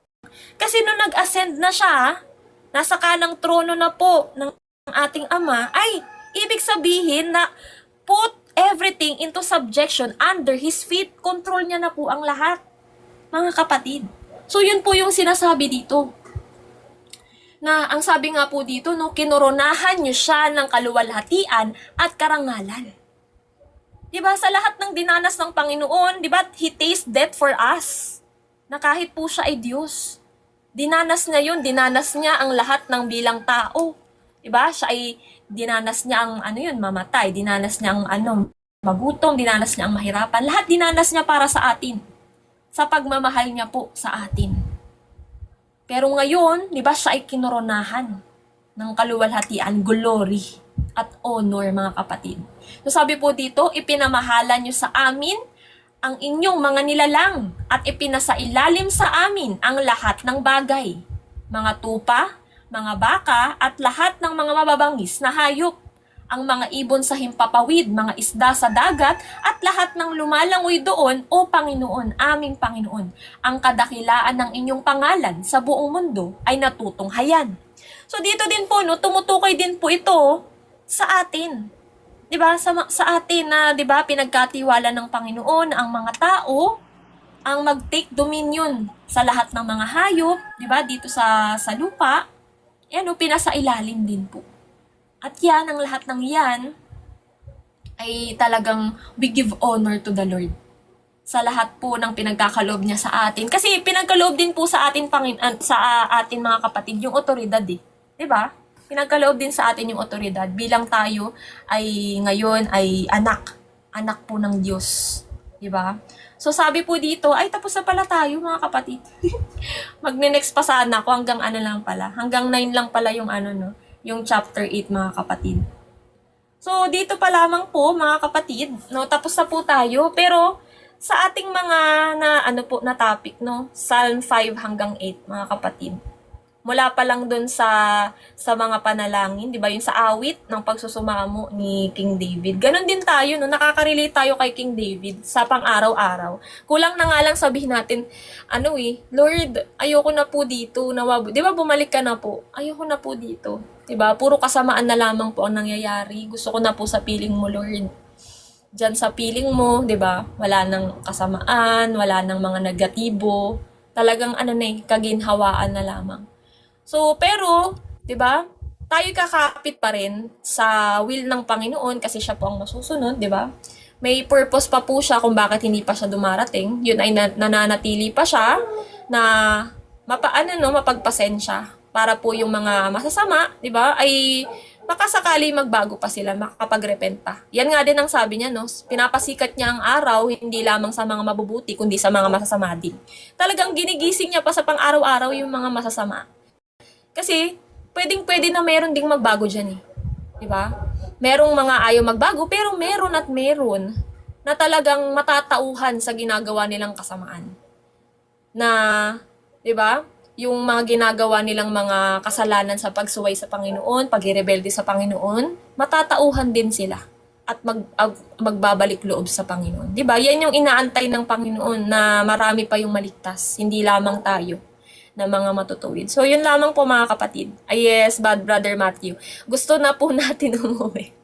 Yes. Kung pwede nga lang talaga, pero hindi po tayo yung masusunod, diba? So, Panginoong Diyos pa rin po. Talagang may purpose po siya kung bakit pa talaga siya hindi pa bumabalik. Kasi inaantay niya pa po yung iba na ito nga, nalaman natin, diba? Yung mga masasama na magbabago pa, matatauhan pa. Yung mga puso nila kung ito'y palalambutin ng Panginoon, diba? Para sila din po ay maligtas mga kapatid. Ano din natin yan, no, mga kapatid? Hinihiling din natin sa Panginoon, nakawaan at maligtas din sila, no? Kasi grabe po kasi sa lake of fire. Hindi po kaya, hindi po nagawa ang hell, lalong-lalo na, 'di ba? Hindi po nagawa ang impyerno para sa tao eh. Para po talaga sa mga celestial being, sa mga anghel na mga nagrebelde mga kapatid. So, imagine para yun sa mga celestial being. Pero dahil sa kasamaan ng mga tao, ay sila po ay mapupunta doon. What more pa sa lake of fire, mga kapatid? Sobrang hirap na sa hell, what more pa sa lake of fire? Tapos na po, me time po muna. Sorry ate, Angel, di lagi nakakaabot sa turo mo po. Ay, okay lang po, brother. Sige po. Basta po wag kalimutan po manalangin before matulog. So, yun mga kapatid, no? Sis Angel, Sino yan? Yoshi, parang baka ibang account. Brother Yoshi, ano bang mo? Ibang account mo? Baka may ibang account, baka isang account niya yan. Yoshidam, sino to? Baka silent viewer. Yung account Sister niya kasi 005 eh. Parang bago lang yung Bagong account. gawa. Parang bago. bagong Pero gawa nakikinig niya sa atin eh. Yan o. Dami Si R. ako. Si R. Sabi na nga ba eh. Ay, ka talaga eh. R. Ang dami mo ng account R. Sabi ko na nga eh. Ibang account to siguro. Sige R. Shalom. Account niya daw sa laptop niya, sabi niya. Sige lang, R, mahalaga yung yung oras mo sa Ang Panginoon. dami account ni R. Ang daming account ni R. Kala ko kung sino.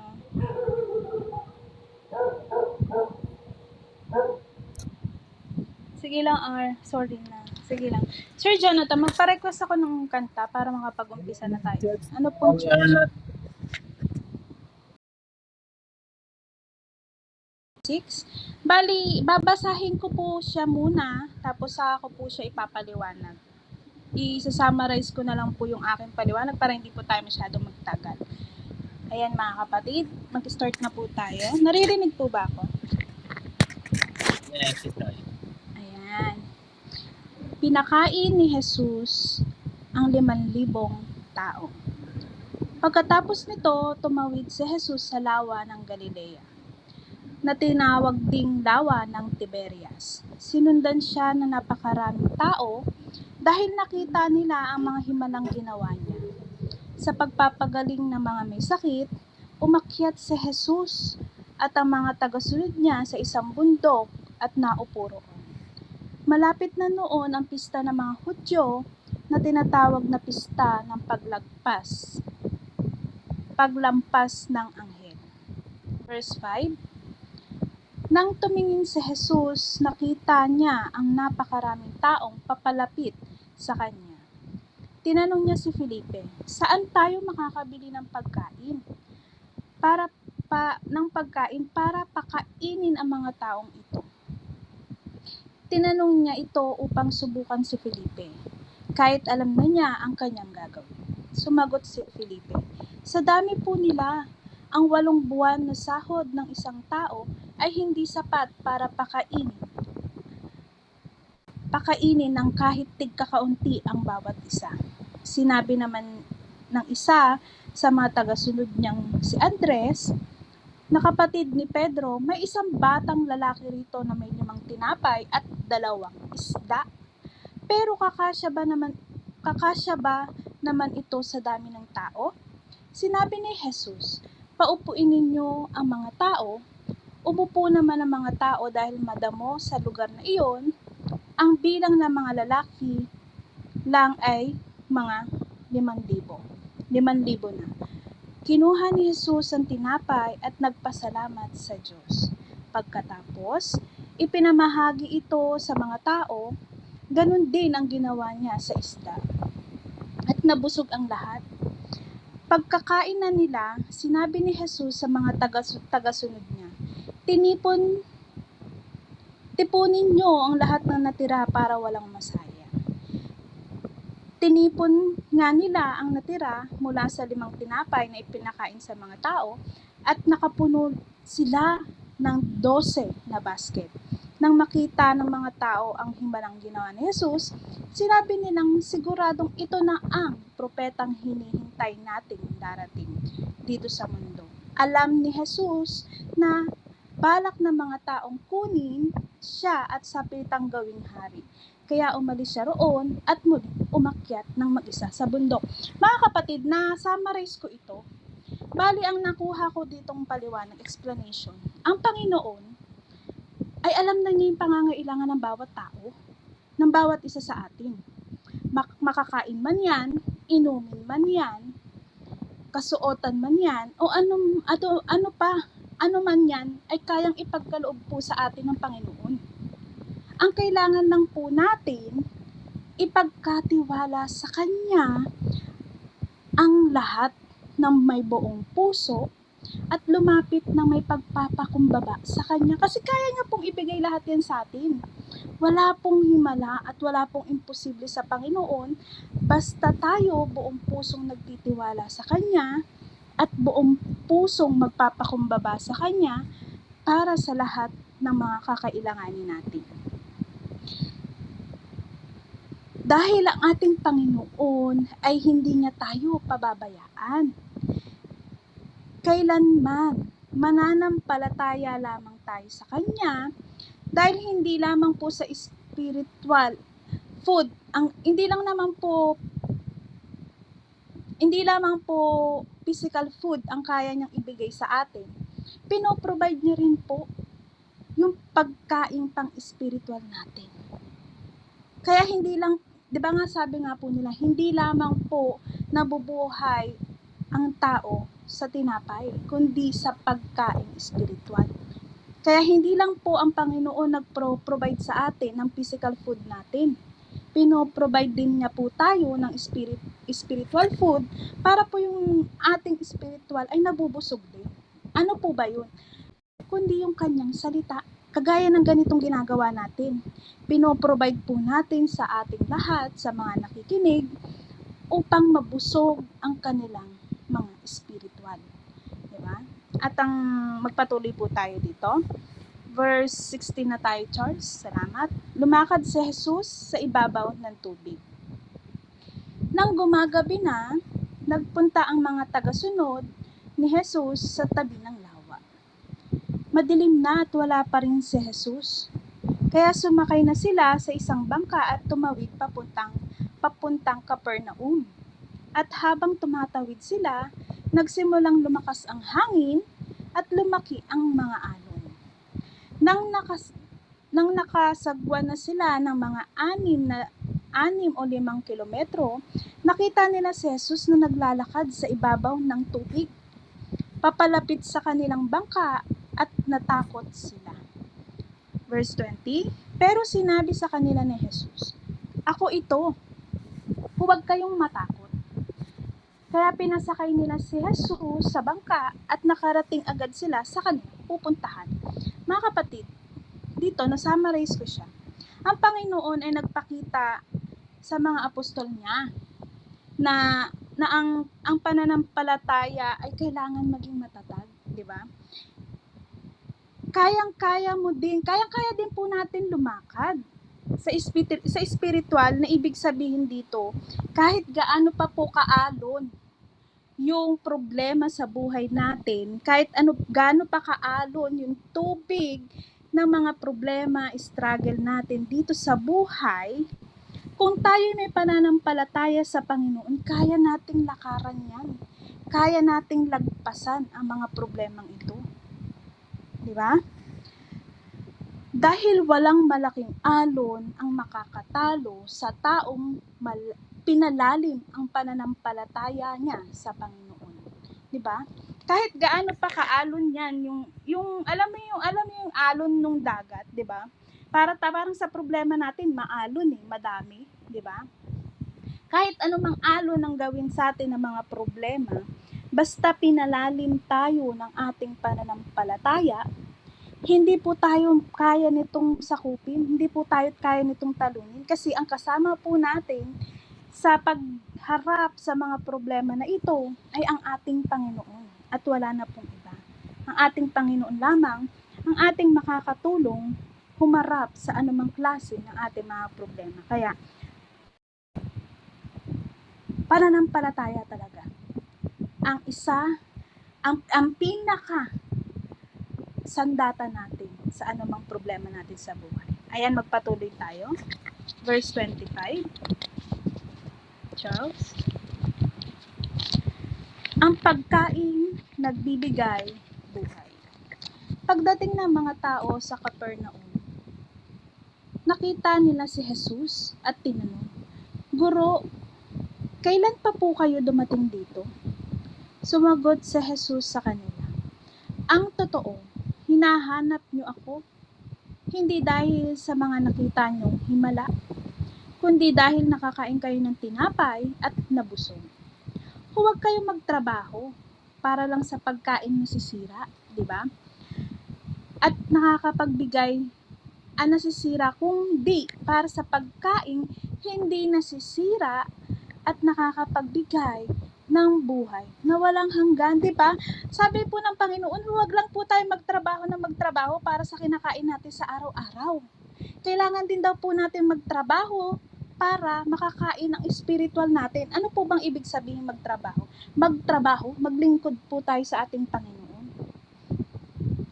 Gawin po natin yung binigay na tungkulin sa atin ng Panginoon. Yung paglingkuran siya. Di ba? Maglingkod tayo sa Kanya. Kumain ng Kanyang salita. Trabahuhin natin, aralin natin ng malalim ang Kanyang salita upang mapakain po natin ang ating spiritual. At ang sabi po dito, nasaan ako? Hindi dahil sa mga nakita ninyong himala, kundi sa nakakain kayo ng tinapay. Huwag kayong magtrabaho para lang sa pagkain nasisira, kundi para sa pagkain hindi nasisira at nakakapagbigay ng buhay na walang hanggan.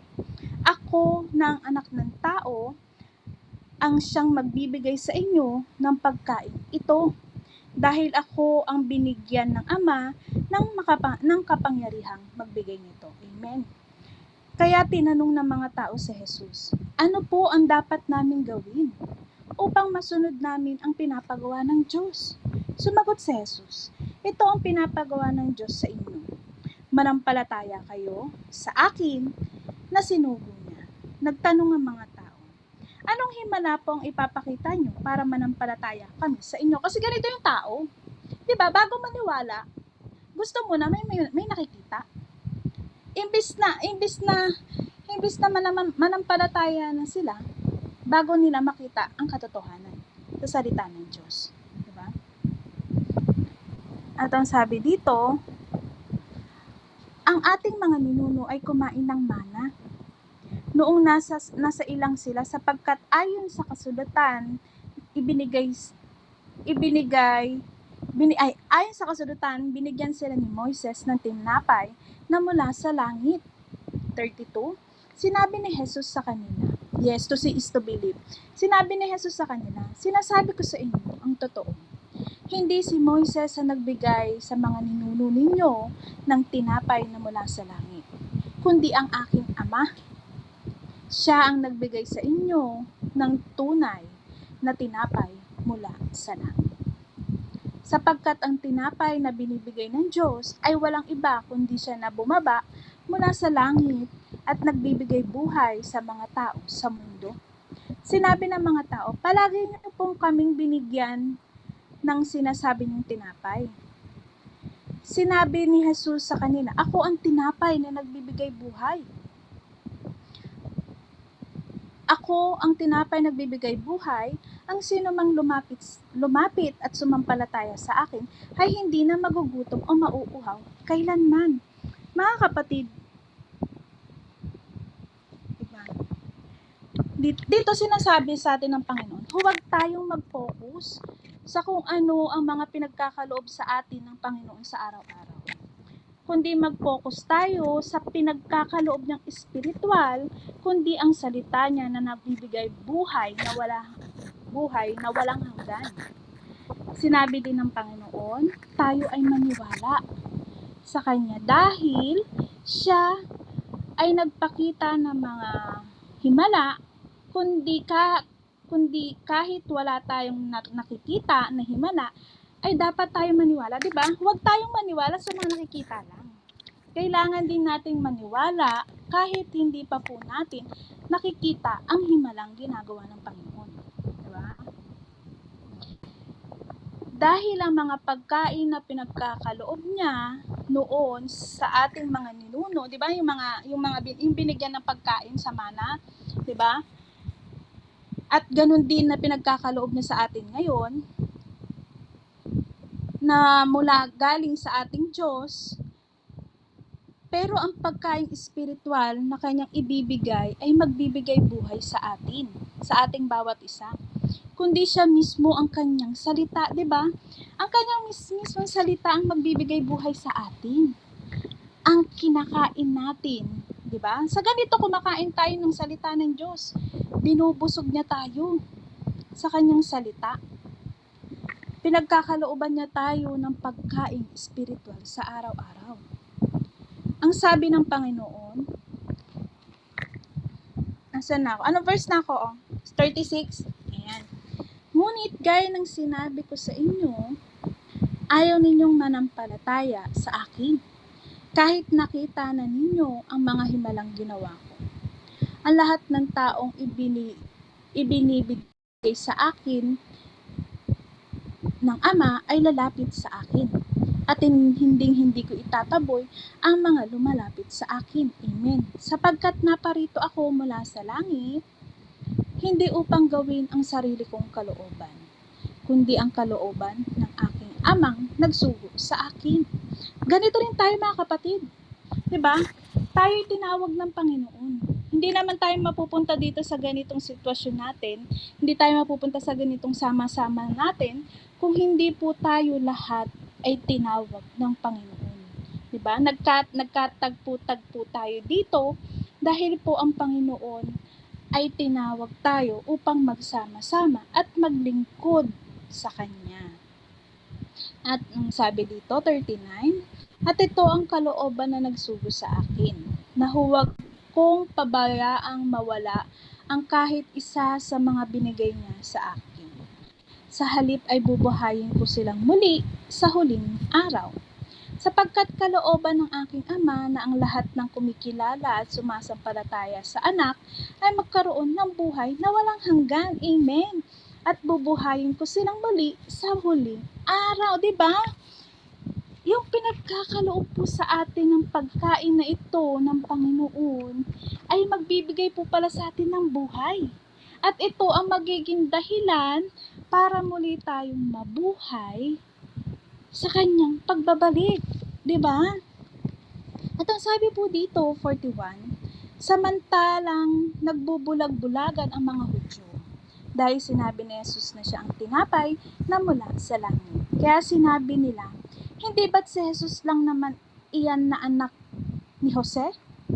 Bakit sinasabi niyang bumaba siya mula sa langit, samantalang kilala natin ang mga magulang niya? Sinabi sa kanila ni Jesus, huwag kayong magbulag-bulagan. Walang makakalapit sa akin, maliban kung palalapitin siya ng amang nagsugo sa akin. Diba? Kaya nga diba, makikita natin, hindi po lahat ay tinawag ng Panginoon. Hindi po lahat ay nakakalapit sa ating Panginoon. Kasi nga diba, bulag sila. Ang puso nila ay matigas. Hindi nila binubuksan ang kanilang mata sa katotohanan tungkol sa ating Panginoon. Na hanggang ngayon, ganun din ang ginagawa sa generation na to. Diba? At ang sabi dito, 44, ay 45 na tayo, Charles. Ayon sa sinulat ng mga propeta, tuturuan silang lahat ng Diyos. Kaya ang lahat ng makikinig at matututo sa Ama ay lalapit sa akin. Hindi ito nangangahulugang may nakakita na sa Ama, ako lang na nagmula sa Diyos Ama ang nakakita sa Kanya. Kasi nga po, ang Diyos Ama at ang anak ay iisa. Kaya kapag nakita mo ang anak, nakita mo na rin ang Ama. Diba? Yun kasi ang hindi po pinaniniwalaan ng mga Hudyo noon. Sinasabi ko sa inyo, ang totoo, ang sumasampalataya sa akin ay may buhay na walang hanggan. Amen. Dahil ako ang tinapay na nagbibigay buhay. Diba? Kaya nga sabi ng Panginoon, sabi niya, I am the bread of life. Kasi siya yung nagbibigay buhay. Siya yung tinapay na kinakain natin na nagbibigay buhay sa atin. Kumain ng mana ang mga ninuno noong nasa ilang sila. Ngunit namatay din silang lahat. Diba? Pero narito ang tinapay na mula sa langit at hindi na namamatay ang sinumang kumain nito. Diba? Kahit anong pong klase ng pagkain ang kainin natin pisikal sa mundong ito, mamamatay tayo. Mamamatay tayo pisikal. Diba? Kaya kahit ano pang kainin natin sa mundong ito, kapag ang katawan natin ay namatay, wala na po yun. Wala na pong silbi yun. Pero yung kinakain nating espiritual ng ating kaluluwa, mamatay ang flesh natin, busog ang spiritual natin, kahit tayo ay kunin ng Panginoon. Di ba? At ang sabi po dito, 51 na ba tayo? Ako ang tinapay na mula sa langit, mabubuhay magpakailanman ang sino mang kumain ng tinapay na ito. Amen. Sapagkat ang binibigay kong tinapay para magkaroon ng buhay na walang hanggan, ang mga tao sa mundo ay walang iba kundi ang kanyang katawan, di ba? Ito na po 'yun. Ang Bible po, ang kanyang salita. Kinakain natin ang kanyang katawan. Ito na po 'yun. Di ba? Hindi po pisikal nakakainin ng kanyang katawan. Katawan ng Panginoon ay andito na po sa kanyang salita. Ito po ang kinakain natin araw-araw sa ating mga gawain, di ba? At ang sabi po dito, 52, nagtatalo-talo ang mga Hudyong nakikinig kay Jesus. Sinabi nila, paano maibibigay sa atin ng taong ito ang kanyang katawan para kainin? Kasi nga, hindi nila kaya, hindi nila maunawaan kasi nga, parable kung paibigay ng Panginoon sa kanila. Walang makakaunawa kung hindi mo uunawain. Di ba? Sinabi ni Jesus sa kanila, "Sinasabi ko sa inyo ang totoo. Malibang kainin ninyo ang katawan ng anak ng tao at inumin ang kanyang dugo, hindi kayo magkakaroon ng buhay na walang hanggan. Pero ang kumakain ng aking katawan at umiinom ng aking dugo ay may buhay na walang hanggan at bubuhayin ko siyang muli sa huling araw. Sapagkat ang aking katawan ay tunay na pagkain at ang aking dugo ay tunay na inumin. Ang kumakain ng aking katawan at umiinom ng aking dugo ay nananatili sa akin at ako naman sa kanya. Ang Diyos amang nagsugo sa akin, ang pinagmulan ng buhay at dahil sa kanya ay nabubuhay ako." 'Di ba? Dugo, katawan, inumin, pagkain. Nandito na po lahat sa salita niya. Ito na po siya mismo. 'Di ba? Inumin, pagkain, katawan, at dugo ng Panginoon ay andito sa salita niya. Ito po yung pagkain espiritual natin. Ito po yung pagkain na nagbibigay buhay sa atin. Ito po yung pagkain magliligtas sa atin. Kaya nga po, 'di ba? Kung gusto natin magkaroon ng buhay na walang hanggan at maligtas tayo, kainin po natin, inumin ang salita ng Diyos. Ito po yun, hanapin, lumapit sa Kanya. Saang paraan? Magbasa po ng salita ng Diyos upang mas makilala po natin ang ating Panginoon. Kasi libre na po ang salita ng Diyos, libre na pong pagkain ang binibigay sa atin ng ating Panginoon. 'Di ba? Wala pong bayad. Ino-offer niya na po ang kanyang katawan sa itong salita na to, ang kanyang dugo na salita niya na to, ang inumin na to at pagkain na salita niya na to ay libre na po. Wala pong bayad. Kaya ang sabi po ng Panginoon, gayon din naman ang sino mang kumain sa akin ay mabubuhay dahil sa akin.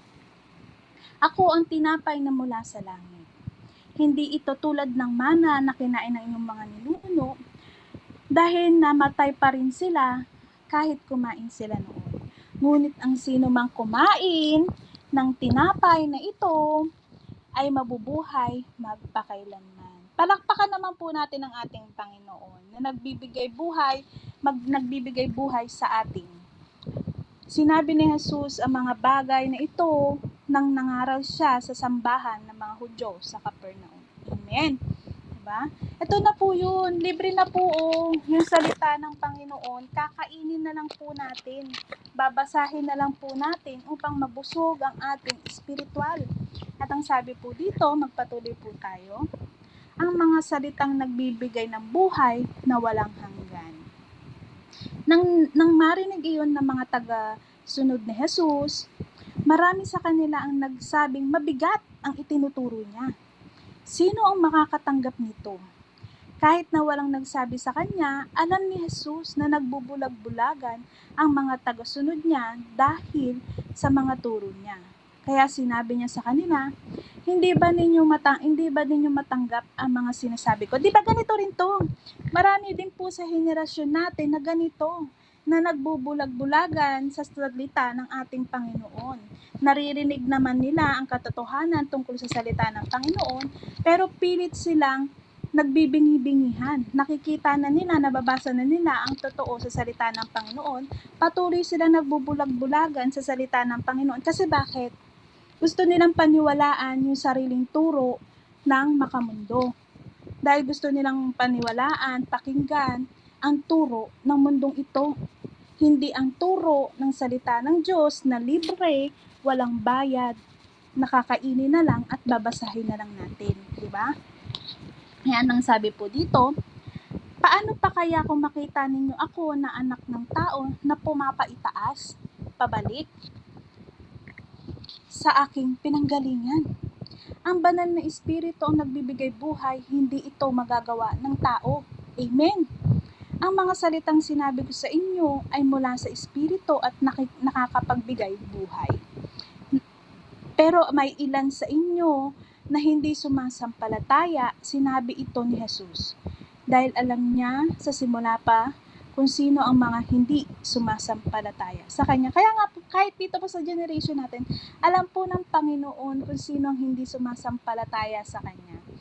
Kung sino ang gumagamit lamang ng Kanyang pangalan upang magbigay ng sariling pleasure sa kanila. 'Di ba? Yung mga fame, ginagamit ang salita ng Diyos para lamang maitaas ang kanilang mga sarili. At kung sino ang magtratraidor sa Kanya, ito ang dahilan kaya sinabi ko sa inyong walang makakalapit sa akin malibang ipahintulot ng Ama. Dagdag pa ni Jesus. Mula noon, marami sa mga taga-sunod niya ang tumalikod at hindi na sumunod sa Kanya. Ganito rin po nangyari sa atin. 'Di ba? Dahil po sa umasa lamang sa nagtuturo, dahil umasa lamang sa mga nagtuturo, hindi umasa sa salita ng Diyos, hindi nagtiwala o nag-rely sa salita ng Diyos, kundi nag-rely sa turo ng nagtuturo, ayun po, na-shake po sila ng Panginoon, 'di ba? Nauga ang kanilang pananampalataya kasi nga po hindi malalim ang pagkatanim ng kanilang pananampalataya kasi hindi sila sarili na naghanap sa Panginoon at hindi nila sarili na kinilala ang Panginoon. Hindi sila nagtiwala sa salita ng Diyos, kundi nagtitiwala at umaasa sila sa salita na nagtuturo lamang sa kanila. Diba? At ang sabi po dito, 67 na tayo. Kaya tinanong ni Jesus ang 12 apostol, kayo ba? Gusto rin ninyong umalis? Sumagot si Simon Pedro, Panginoon, kanino pa po kami pupunta? Kayo lang ang may mensaheng nagbibigay ng buhay na walang hanggan. Sumasampalataya kami sa inyo at alam namin kayo ang banal na sugo ng Diyos. Sinabi ni Jesus sa kanila, hindi ba't pinili ko kayong 12? Pero ang isa sa inyo ay dyablo. Ang tinutukoy ni Jesus ay si Judas na anak ni Simon Iscariote. Dahil kahit kabilang si Judas sa 12, sa 12 apostol, tatraidorin niya si Jesus sa bandang huli. Ganito rin po yung nangyari sa atin, di ba? Marami pong na-shake, maraming nag-betray, maraming tumalikod, dahil nga po, pinaniniwalaan lang nila yung sinasabi ng tao. Hindi sila nagre-rely sa salita ng Diyos. Kaya nga po araw-araw namin sinasabi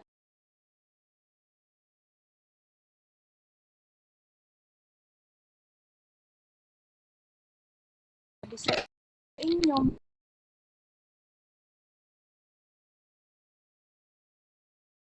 yung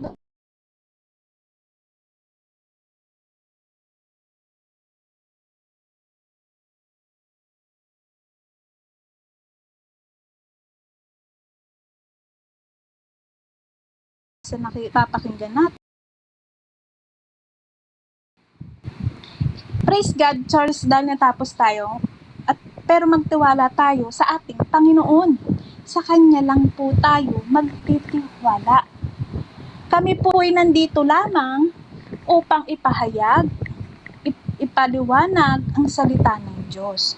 Pero sa sarili ninyo, kayo pa rin sa ng Kanyang salita upang mas lumalim at palilimin pa po tayo ng Panginoon, 'di ba?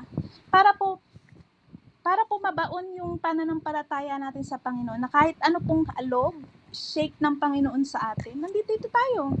'Di ba? Tayo po yung apostol na 12, hindi lang tayo 12, mahigit pa.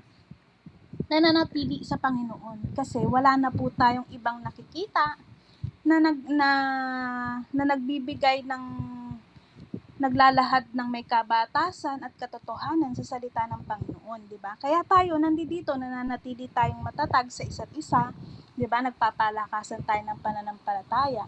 Kaya ang pagtitiwala, mga kapatid, ay sa Panginoon lamang. Ayan mga kapatid, natapos na natin yung ating topic for today. Ayan.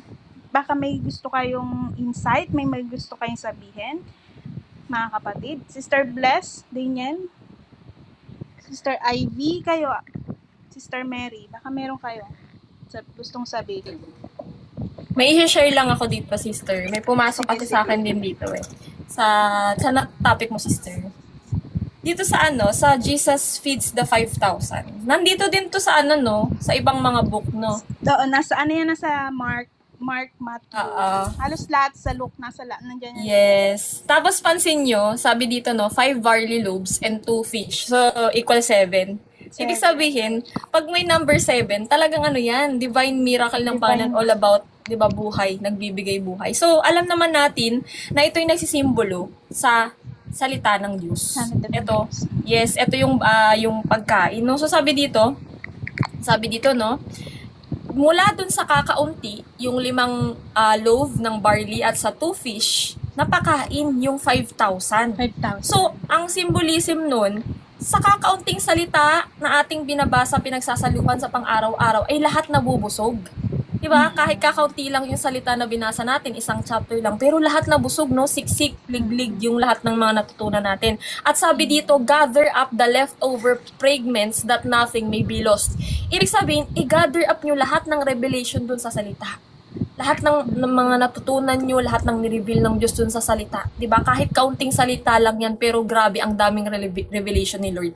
Na parang sabi dito, no, naka-gathered up ka ng 12 basket. Tama ba? 12 basket, no? Out of dun sa, na yun, sa 5 at saka 2 fish na yun. Diba? Ang dami. Ganun sa salita. Diba sa pang-araw-araw, isang chapter, di ba? Okay, ilang chapter lang, ilang salita lang. Pero grabe, talagang busog na busog tayo. Sobra-sobra pa. Binaon natin yung lahat ng revelation na nakapasa loob dun sa salita. Di ba? Na talagang makakatulong tumatak sa atin, makakatulong sa atin. At may impact talaga sa atin. No? Saka maisa sa buhay natin. Mai-apply natin sa ating buhay. Di ba? Saka lang, no? Pagka every time na pagbabasa natin, meron pa rin tayong nalalaman na bago, 'di ba, sa salita. So, yun po yun mga kapatid. Ganyan yung ginagawa natin sa pang-araw-araw. Tayo to na kahit 'di ba, kaunting salita pinagsasalu-saluhan natin, lahat nabubusog.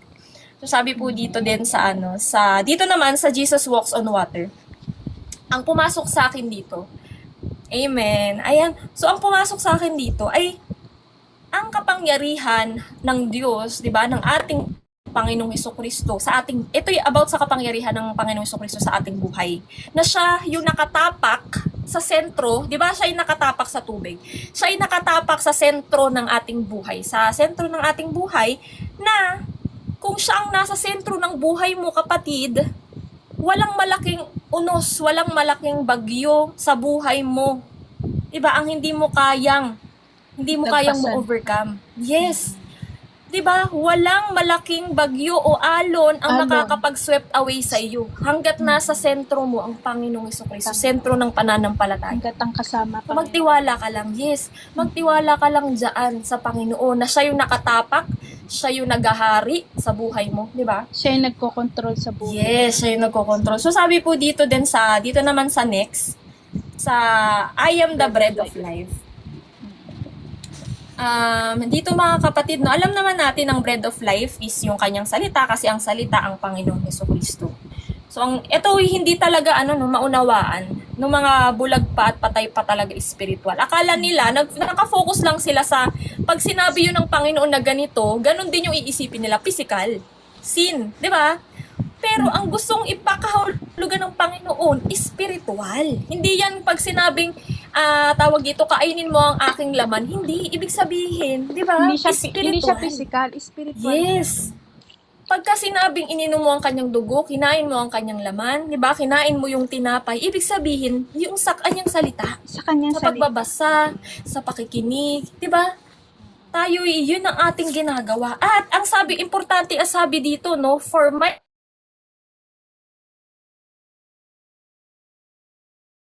flesh is true food and my blood is drink. Physical na pagkain at inumin. Natas lang ng tiyan natin, di ba? Nawawala. Na-empty out ulit. Pero yung salita ng Diyos na bread of life na nanatili. Hindi siya nawawala. Kahit i-share mo sa yung kapwa, nananatili sa iyo. Yung nananatili sa iyo lahat ng yun, lahat ng kalooban ng Diyos, lahat ng mga revelation sa iyo, lahat ng katotohanan sa salita. Nananatili sa iyo lahat yung mga spiritual na binigay nung salita, 'di ba? So lahat po ito mga kapatid, it talks about spiritual po talaga. Kaya dapat ang pagbasa po natin ay spiritual din po. Hindi natin siya mababasa, hindi tayo makakakuha ng mga revelation sa salita, hindi natin makuha yung mga hidden message hanggat hindi po natin siya binabasa spiritually sa gabay ng banal na espiritu. So ang sabi din po dito, no, abides in me and I in him. Yun daw pong umiinom ng tunay na pagkain at tunay na inumin, which is ang kanyang salita, di ba? Ay naka-abide sa kanya. Naka-abide, ibig sabihin, hindi lang to natatapos sa pagbabasa, hindi lang natatapos sa pakikinig, kundi sa paggawa. Ito'y sinasabuhay, sinusunod mo siya. Kasi baliwala yan eh. Baliwala na ikay natututo, binabasa mo, natututo ka lang. Absorb ka lang ng absorb, hindi mo naman ina-apply. Paano ka mababago niyan? Yan ang purpose ng salita, baguhin ka, itama ka, linisin ka, pabanalin ka. 'Di ba? Sa tulong nga po ng banal na espiritu, yan po yung teacher natin, greatest teacher po natin na naghahatid po sa atin ng lahat ng tungkol sa salita, katotohanan tungkol sa salita. So sabi po dito din sa huli, yung tawag dito, the words of eternal life. Dito sa pinakahuli na lang ako mag-explain kasi nabanggit na naman lahat ni Sis Angel. Yung about kay Judas. Ito, yung about kay Judas mga kapatid. Kasi si Judas, ito'y nag-represent din talaga sa mga, alam mo yun, mga nakasama natin, nakapagsalo-salo natin dito sa pagkainan ng Panginoon, di ba? Mga nakanig, nagsalita, di ba? Mga, in short, nakaalam ng katotohanan. Di ba? Alam na nila yung katotohanan eh. At naniniwala din talaga sila sa Panginoong Hesus. Kilala nila ang Panginoong Hesus, pero walang bunga, walang pagbabago. 'Di ba? Still, sa pamumuhay nila, makikita mo makalaman pa din. Hindi talaga tunay na nagbago kahit malapit na, kahit tandito na. 'Di ba? Sa Panginoong Diyos nakikipagsalo-salo sa atin. Kasi malalaman mo po kay Judas. Si Judas po kasi kahit 'di ba 3 years niyang kasama ang Panginoon, pinagkatiwalaan siya bilang maging treasurer, yung bag ng money. 'Di ba? Siya yung treasurer eh. Sa mga gastusin nila, siya yung may hawak. So, binigyan siya ng pagkakataon ng Panginoon sa loob ng 3 taon upang magbago. Kasi alam ng Panginoong Hesus ko ano talagang nasa puso niya eh. Kahit, di ba, ang mga ibang ang apostoles ay, ang tawag sa Panginoong Hesus ay Lord. Pero siya, rabay lang.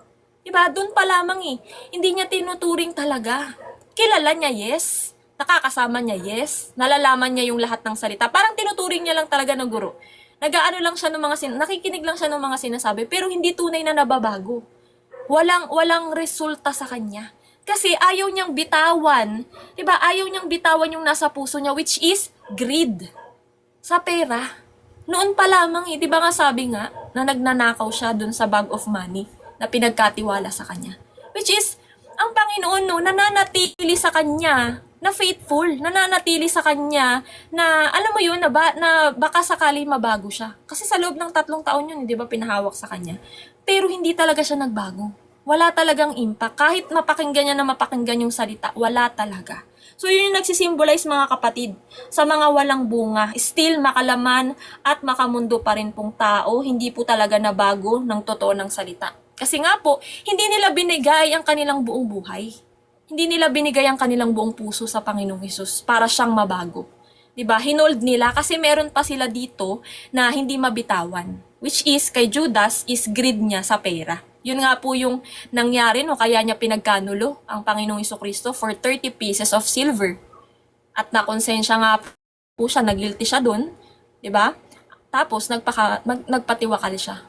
Nagbitay siya. Hindi katulad po ni Peter na ito naman ang nagsisimbolize sa yes, nakagawa siya ng kasalanan sa Panginoon. Pero nagrepent siya.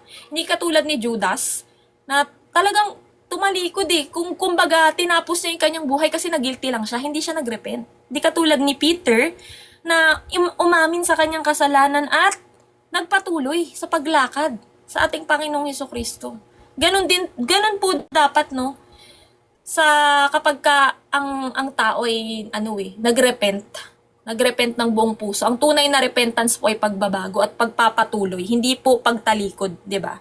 Kasi yun ay mas kasalanan, yun ay apostasy sa Panginoon. Nasabi nga po Hebrews chapter 6, ang apostasy ay mahirap mo nang maipanumbalik sa repentance. Kasi once again, they are crucifying the Lord. Nalaman mo na yung katotohanan eh. Nandun ka na. But still, you choose to bumalik sa dati mong pamumuhay. Sa pagiging makamundo at makalaman. 'Di ba? Kahit nakatanggap ka na ng biyaya, naranasan mo na ang lahat ng biyaya ng Panginoon. Nasa iyo na nga ang Holy Spirit, 'di ba? Sabi sa Hebrews 6. Nasa iyo na eh. Pero but with your own free will, you still chose na tumalikod sa iyong pananampalataya at bumalik sa makamundo mong gawain. Kasi nandun eh. 'Di ba? Meron ka pang talagang meron dito sa mundo na talagang kinasisiya mo pa, whether it be pera katulad ni Judas or kasikatan, 'di ba? Or validation sa tao. Ganyan yung mga nag-apostasy eh. Kasi nga po, ayaw po talaga nilang mahirapan. Ayaw nilang mag-suffer. And sabi nga ng Panginoon, 'di ba, nabanggit natin 'yan, as heirs of His kingdom, hindi lang tayo as heirs of the kingdom nakikisalo, 'di ba, sa kanyang kingdom, kundi nakikisalo din provided that you suffer with Him. So kailangan po ito talaga for better or for worse. Yan ang covenant natin sa Panginoon, for better and for worse. Talagang hindi tayo matitinag kahit tayo'y nahihirapan, mga kapatid. Kasi nahirapan ng Panginoon para sa atin. So tayo din po, magsakripisyo din po tayo para sa Panginoon. Kasi pangako niya naman, pansamantala lamang yan. Tiisin na po natin. Huwag na po tayong tumalikod. Huwag na po tayong bumalik sa dati nating buhay. Endure until the end. Di po ba? So yun lamang, mga kapatid. Maraming salamat. Hello, good evening. May share din ako. Narinig ba ako? Narinig ako? Yes po, sister. Yun naman pong sa sa Bread of Life. Kasi 'di ba Catholic ako, lumaki ako Catholic, 'di ba? Every time may mass, 'di ba, may this is the body of Christ. So ever take, 'di ba, ganun ang pari. Di ko alam yung ganung yung system na yun. Every time yung parang kakain ako nitong osyas para mabusog yung kaluluwa ko. Yun yung ako dati. And then yung nabasa ko yung dyan, doon umiyak rin ako dito kasi sabi ba, in the beginning it was the word, and the word was God, and the word was God. Sabi ko yung word pala is God. So yung tapos dumating pa dito sa yung bread, yung sinong kumain, di ba?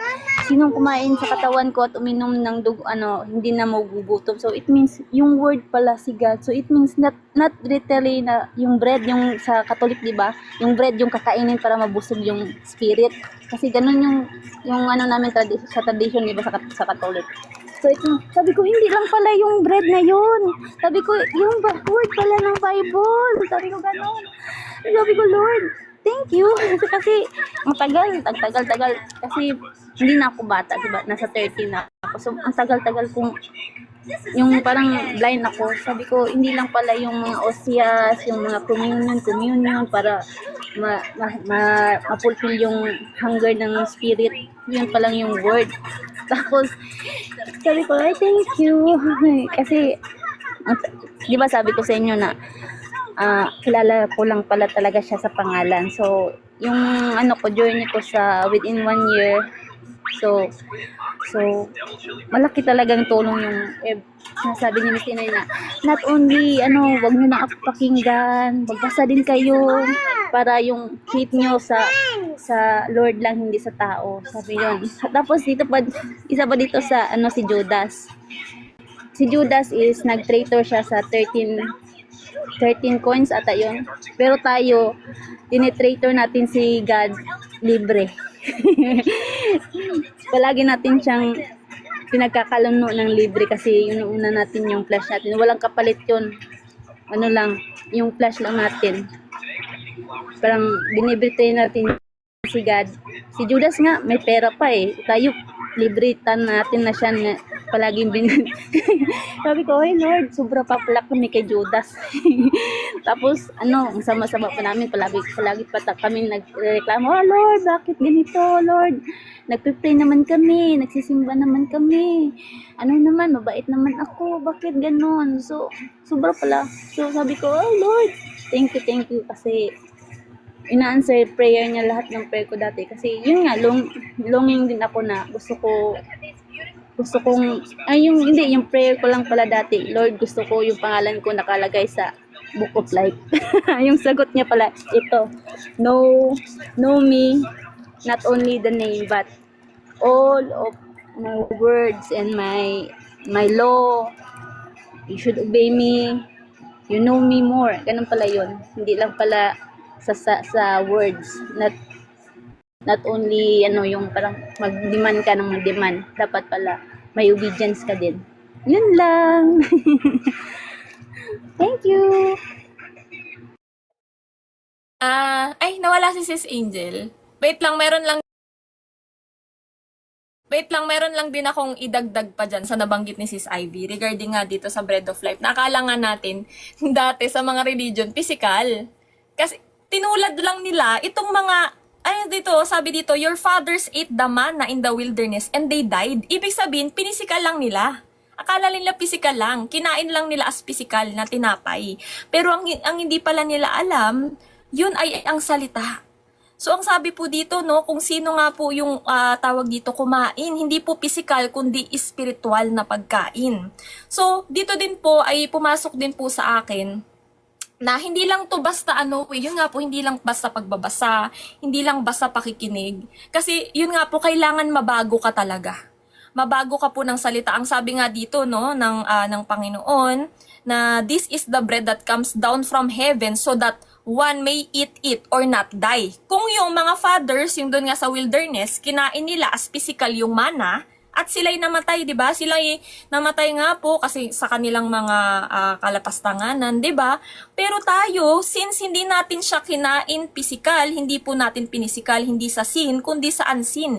Spiritual po natin kinain. Ibig sabihin, nung kinain po natin ng salita, nung ating itong binasa, ito'y ating sinunod. Diba? Merong resulta sa atin, may pagbabago sa atin. Yun ang gusto ng Panginoon.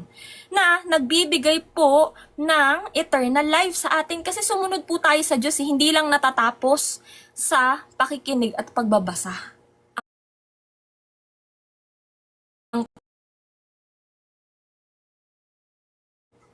Hello po. Meron din po ako. Sige po, Sis Mary. Meron din po ako dito po sa may wait lang po nangunguna po yung kabasa bago po magsalita. Meron po dito, sinabi dito na sa 1:6 verse 26 po, sumagot si Jesus sa kanila. Ito nga po yung sinasabi ko sa inyo, ang totoo. Hinahanap niyo ko dahil kumain kayo at nabusog. Hindi dahil naunawaan ninyo ang mga kamanghamangang tanda na ginawa ko. Ito po yung pinakaano ng mga taong makamundo. Nakafocus sila sa mga bagay na nakikita nila. Hahanapin lang ba natin ang Diyos dahil may ibinibigay ang Diyos sa atin? Hahanapin lang ba natin ang Panginoon kapag pinapakain tayo ng Diyos o may binibigay na blessing ang Panginoon sa atin? Di ba dapat hindi tayo nakafocus sa kung ano yung mga bagay na physical, kundi dapat sa mga bagay na spiritual? Kasi po, sinasabi rin dito sa 27, huwag kayong magtrabaho para lang sa pagkain na sisira. So, ibig sabihin ng Panginoon dito, huwag tayong magtrabaho sa mga bagay na nakikita lang natin. Huwag tayong mag-focus sa mga bagay na physical, kundi spiritual po. Kasi ang gusto ng Panginoon dito na makita natin yung kamanghamangang ginawa niya kaysa sa mga bagay na ibinigay niya. Kasi kayang ibigay ng Diyos yan kung magtitiwala ka muna sa Kanya. Mananampalataya ka muna sa Kanya. Susunod ka muna sa Kanya. Kasi po hindi tayo makakapag-focus sa Panginoon sa ginagawa niya kung nagpo-focus tayo sa mga nakikita natin. Kung magpo-focus tayo sa ginawa ng Panginoon na ibinigay sa atin physical, na kunyari binigyan tayo ng Panginoon ng pangangailangan, hindi tayo doon magpo-focus. Magpo-focus po tayo sa spiritual. Dapat po nating pagtrabahuan na pagtrabahuan yung ibinibigay ng Panginoon sa atin, nakaloob sa atin, para magamit ito sa ibang tao, sa mga bagay na kagustuhan niya, sa spiritual pa rin po. Talagang kailangan natin pagtuunan ng pansin yung mga bagay na hindi natin nakikita, kaysa pagtuunan natin ng pansin yung mga bagay na nakikita natin, na panandalian lamang, nasisira, nawawasak, at nawawala.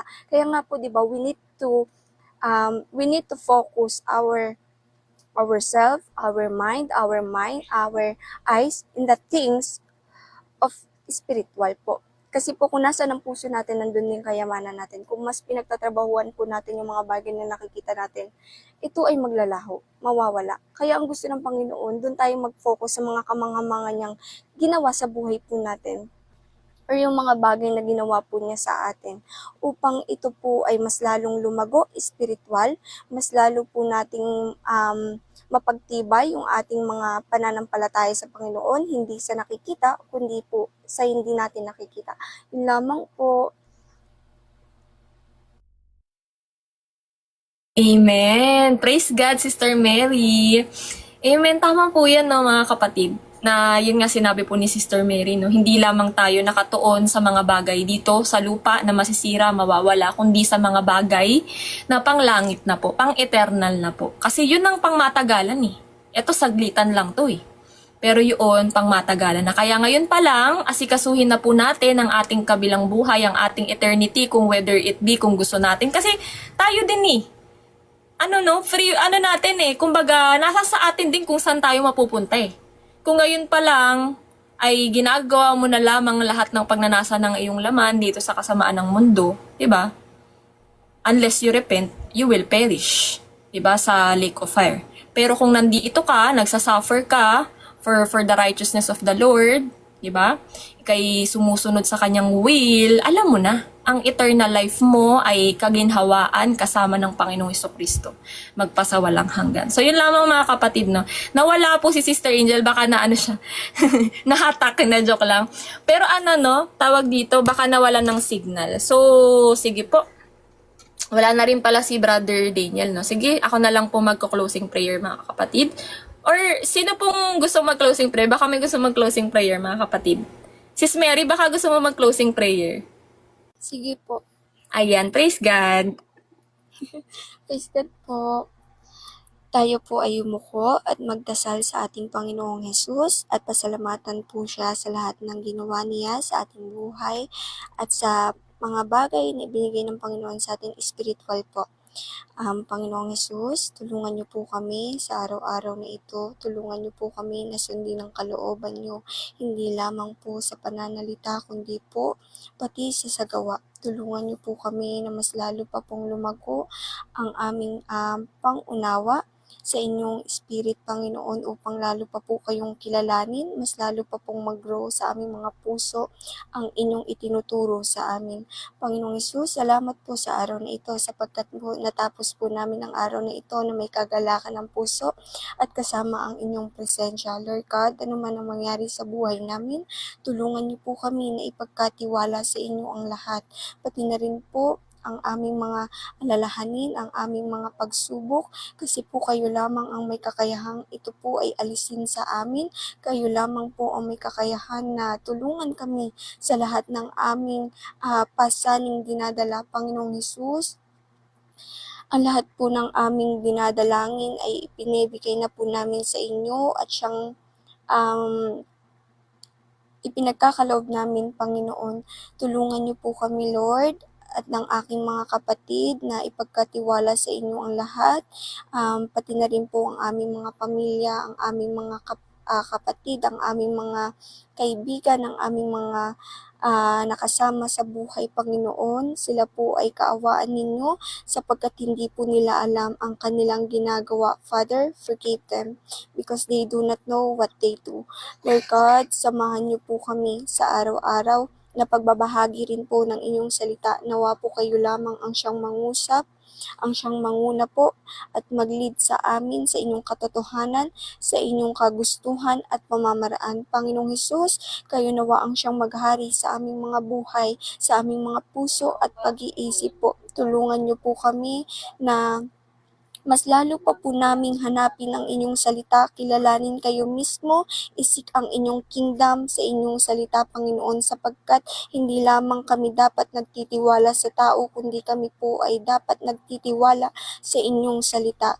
Panginoong Hesus, hanggang dito na lamang po ang aming panalangin at ito po ay siyang idinudulog na po namin sa inyo. All praises, glory belongs to you, Panginoong Hesus, our Father, the Father, the Son, and the Holy Spirit, one God, one baptism, one Spirit, one body. Amen. Amen. Praise God to our Lord Jesus Christ. Maraming salamat mga kapatid. Magandang gabi po. Shalom, shalom. Salamat mga kapatid.